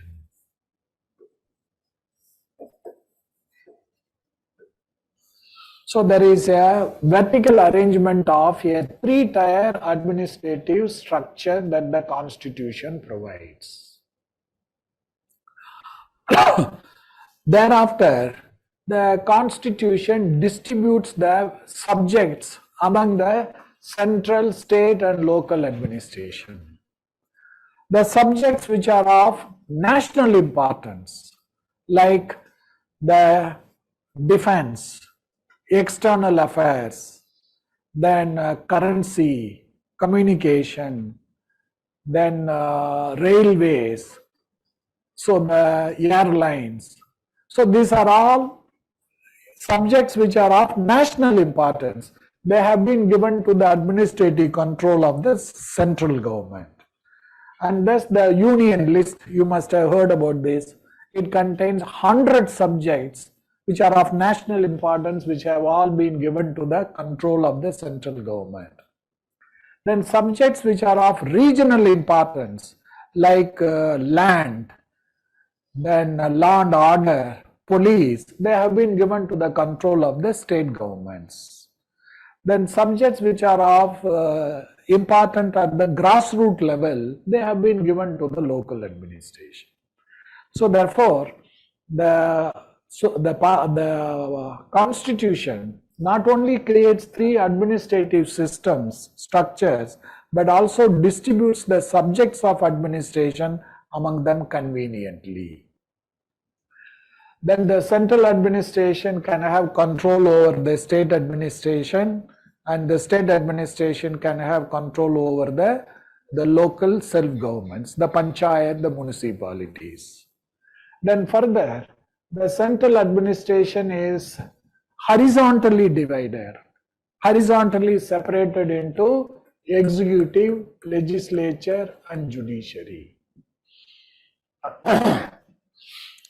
So each tier is further horizontally organized, where that they are separated into executive, legislature, and the judiciary. The central legislature is the parliament, the central judiciary is the Supreme Court, and the central executive includes the president, the vice president, the council of ministers, and the attorney general. So these 4 are the central executive. So the executive is given the administrative control over the central subject. The parliament is given the legislative control over the central subjects, and the judiciary is given the judicial control. The state administration is further organized horizontally into state executive, state legislature, and state judiciary. So the state judiciary includes the High Court and the subordinate courts. So both together constitute the state judiciary.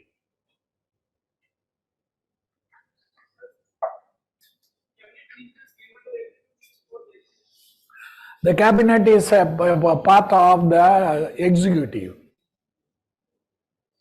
The council of ministers headed by the prime minister is a part of the central executive, union executive. Oh, they are all the permanent executives.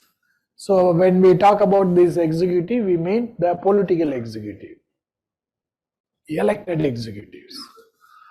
Then the local self-government is further organized horizontally into the panchayat president,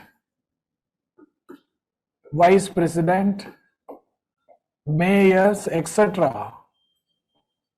They constitute the executive at the grassroots level. So the elected panchayat president, the panchayat vice president, the mayors of the corporations, etc. So they constitute the executives at the grassroots level. Then the legislature, that the panchayat, the elected panchayat, and the municipalities. So they are the elected bodies which constitute the legislative wing of the grassroots level. The judicial wing of the grassroots level is what is known as Gram Nyalaya.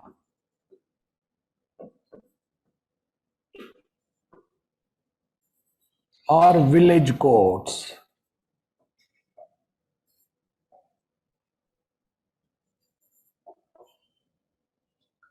So there is a judicial wing also available at the panchayat or municipality level. So they are known as the Gram Nyalayas. So therefore, the entire country is organized into the administrative structures where this is vertically organized and also horizontally organized. So because of this, yes, Gram Nyayalayas are working at the both level, rural and urban both. yes. So the Gram Nyalaya are organized at the grassroots level, both at the urban and rural levels. So therefore, that the entire country is administratively organized by the constitution. So without the constitution, there is no administrative structure for the whole India. There will be no peace, there will be no stability without this administration, and without the constitution, there will be no such administration. So that is why it is called organic law. Then the third characteristic of this constitution is the constitution contains or includes the ideals and aspirations of the people of India.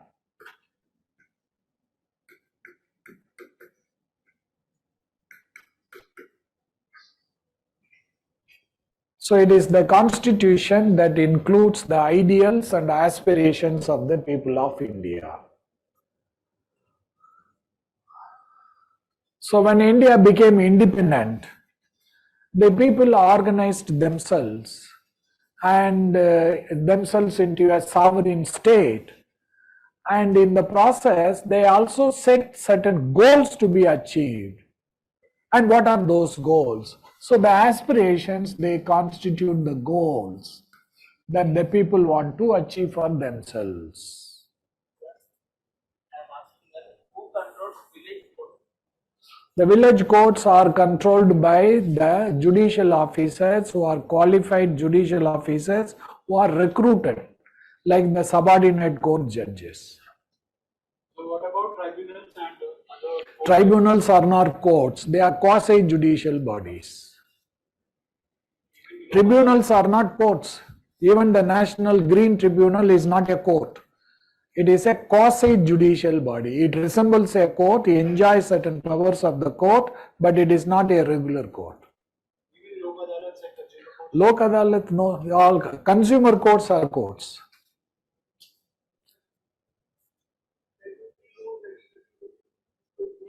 Statutory law? The statutory law or executive. The executive cannot violate the statutory law. The executive has to carry on the administration of the country within the provision of the constitution, within the provisions of the statutory law. For example, that you can arrest a person for money laundering only on the basis of the money laundering bill, the prevention of money laundering bill. If there is no prevention of money laundering bill, the executive cannot arrest anybody. Right. So the goals, what are the goals that the people have set for themselves to be achieved? The constitution says these goals are justice, liberty, equality, and fraternity.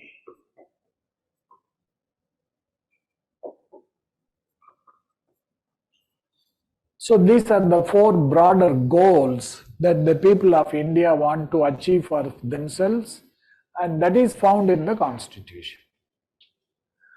And what are these ideals? Ideals are the values through which that the people want to achieve their aspirations. So what are the values that the people hold for themselves? So the values that are set in the constitution is that sovereignty, sovereign, socialist,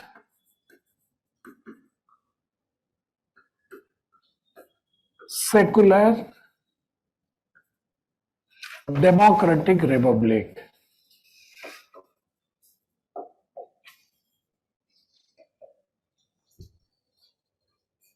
So these are the values that the people hold for themselves.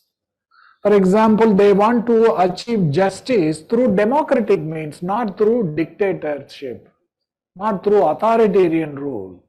So they want to achieve justice through secular means, not through the non-secular means. So therefore, they constitute the end and they constitute the means through which that these ends are to be achieved. So therefore, this type of higher goals and the values that the people hold for themselves are found not in IPC but in the Constitution. The Constitution is the go-to document if you want to know what are the ideals and aspirations of the people of India. Then the fourth characteristic of the Constitution is that the Constitution enjoys special legal sanctity.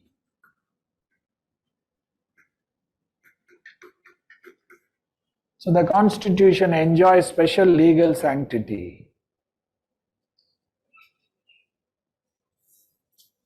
Sanctity means status or authority.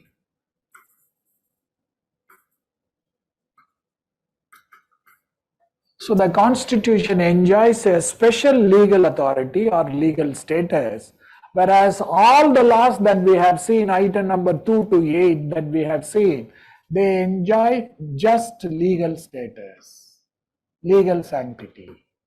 They don't enjoy special legal sanctity. Of the 8 categories of laws that we have seen here, the Constitution alone enjoys special legal sanctity or special legal status, whereas all the other laws, they enjoy merely legal status. So they also enjoy legal status, they are also enforceable in a court of law, you cannot violate them. If you violate them, you will be punished. But that the Constitution alone enjoys special legal sanctity, why? It is because the Constitution alone derives its power and authority directly from the people themselves. Who has given the power to the Constitution?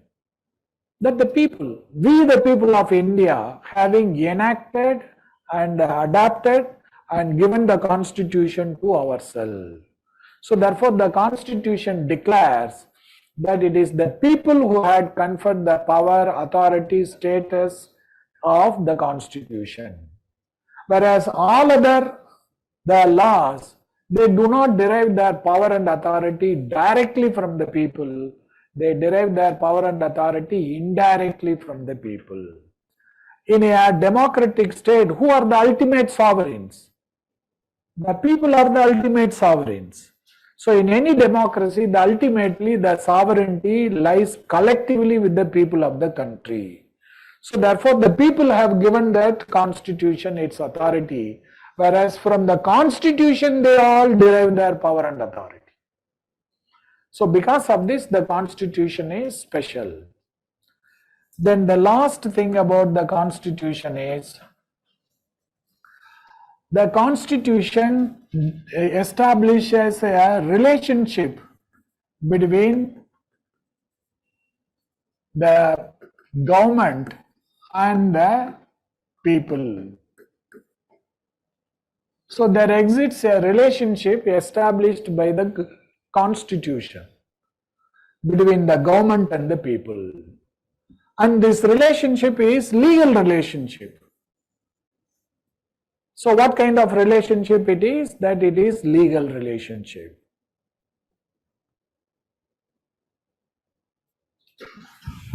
And this legal relationship is what is known as citizenship. So the citizenship is established by the Constitution, which is nothing but a kind of legal relationship between the government and the people. For example, when the citizens travel abroad, that the Indian state is bound to protect their security interest. So if anything happens to them abroad, then the government takes care of that. For example, that when the Russia-Ukrainian war developed, that all the Indians who were found within Ukraine, they were airlifted by the government. So the government took extra care to ensure that they all return back to India safe. So that is what is the citizenship that defines between them, that the state is bound to protect them.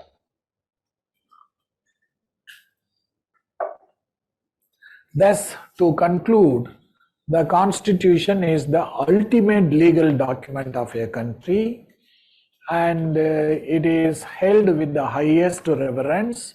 All other laws are subordinate to them. They cannot violate the constitution. And the constitution, without the constitution, there is no India as a political state, because without the constitution, there is no central government, state government, and local governments. And without the central and the state governments, there is no law and order, there is no peace and stability. There will be only chaos and confusion. Nobody will listen to others. And because of this, without the constitution, there is no India as a nation that we know. Without the constitution and without this authority, that the Northeast would have broken away long ago, the South would have broken away, and the North, the country would have broken into too many smaller pieces. So it is the constitution that holds it together. So what is this? So somebody writes Sita Ram, Sita Ram, Ram Ram, Sita Ram.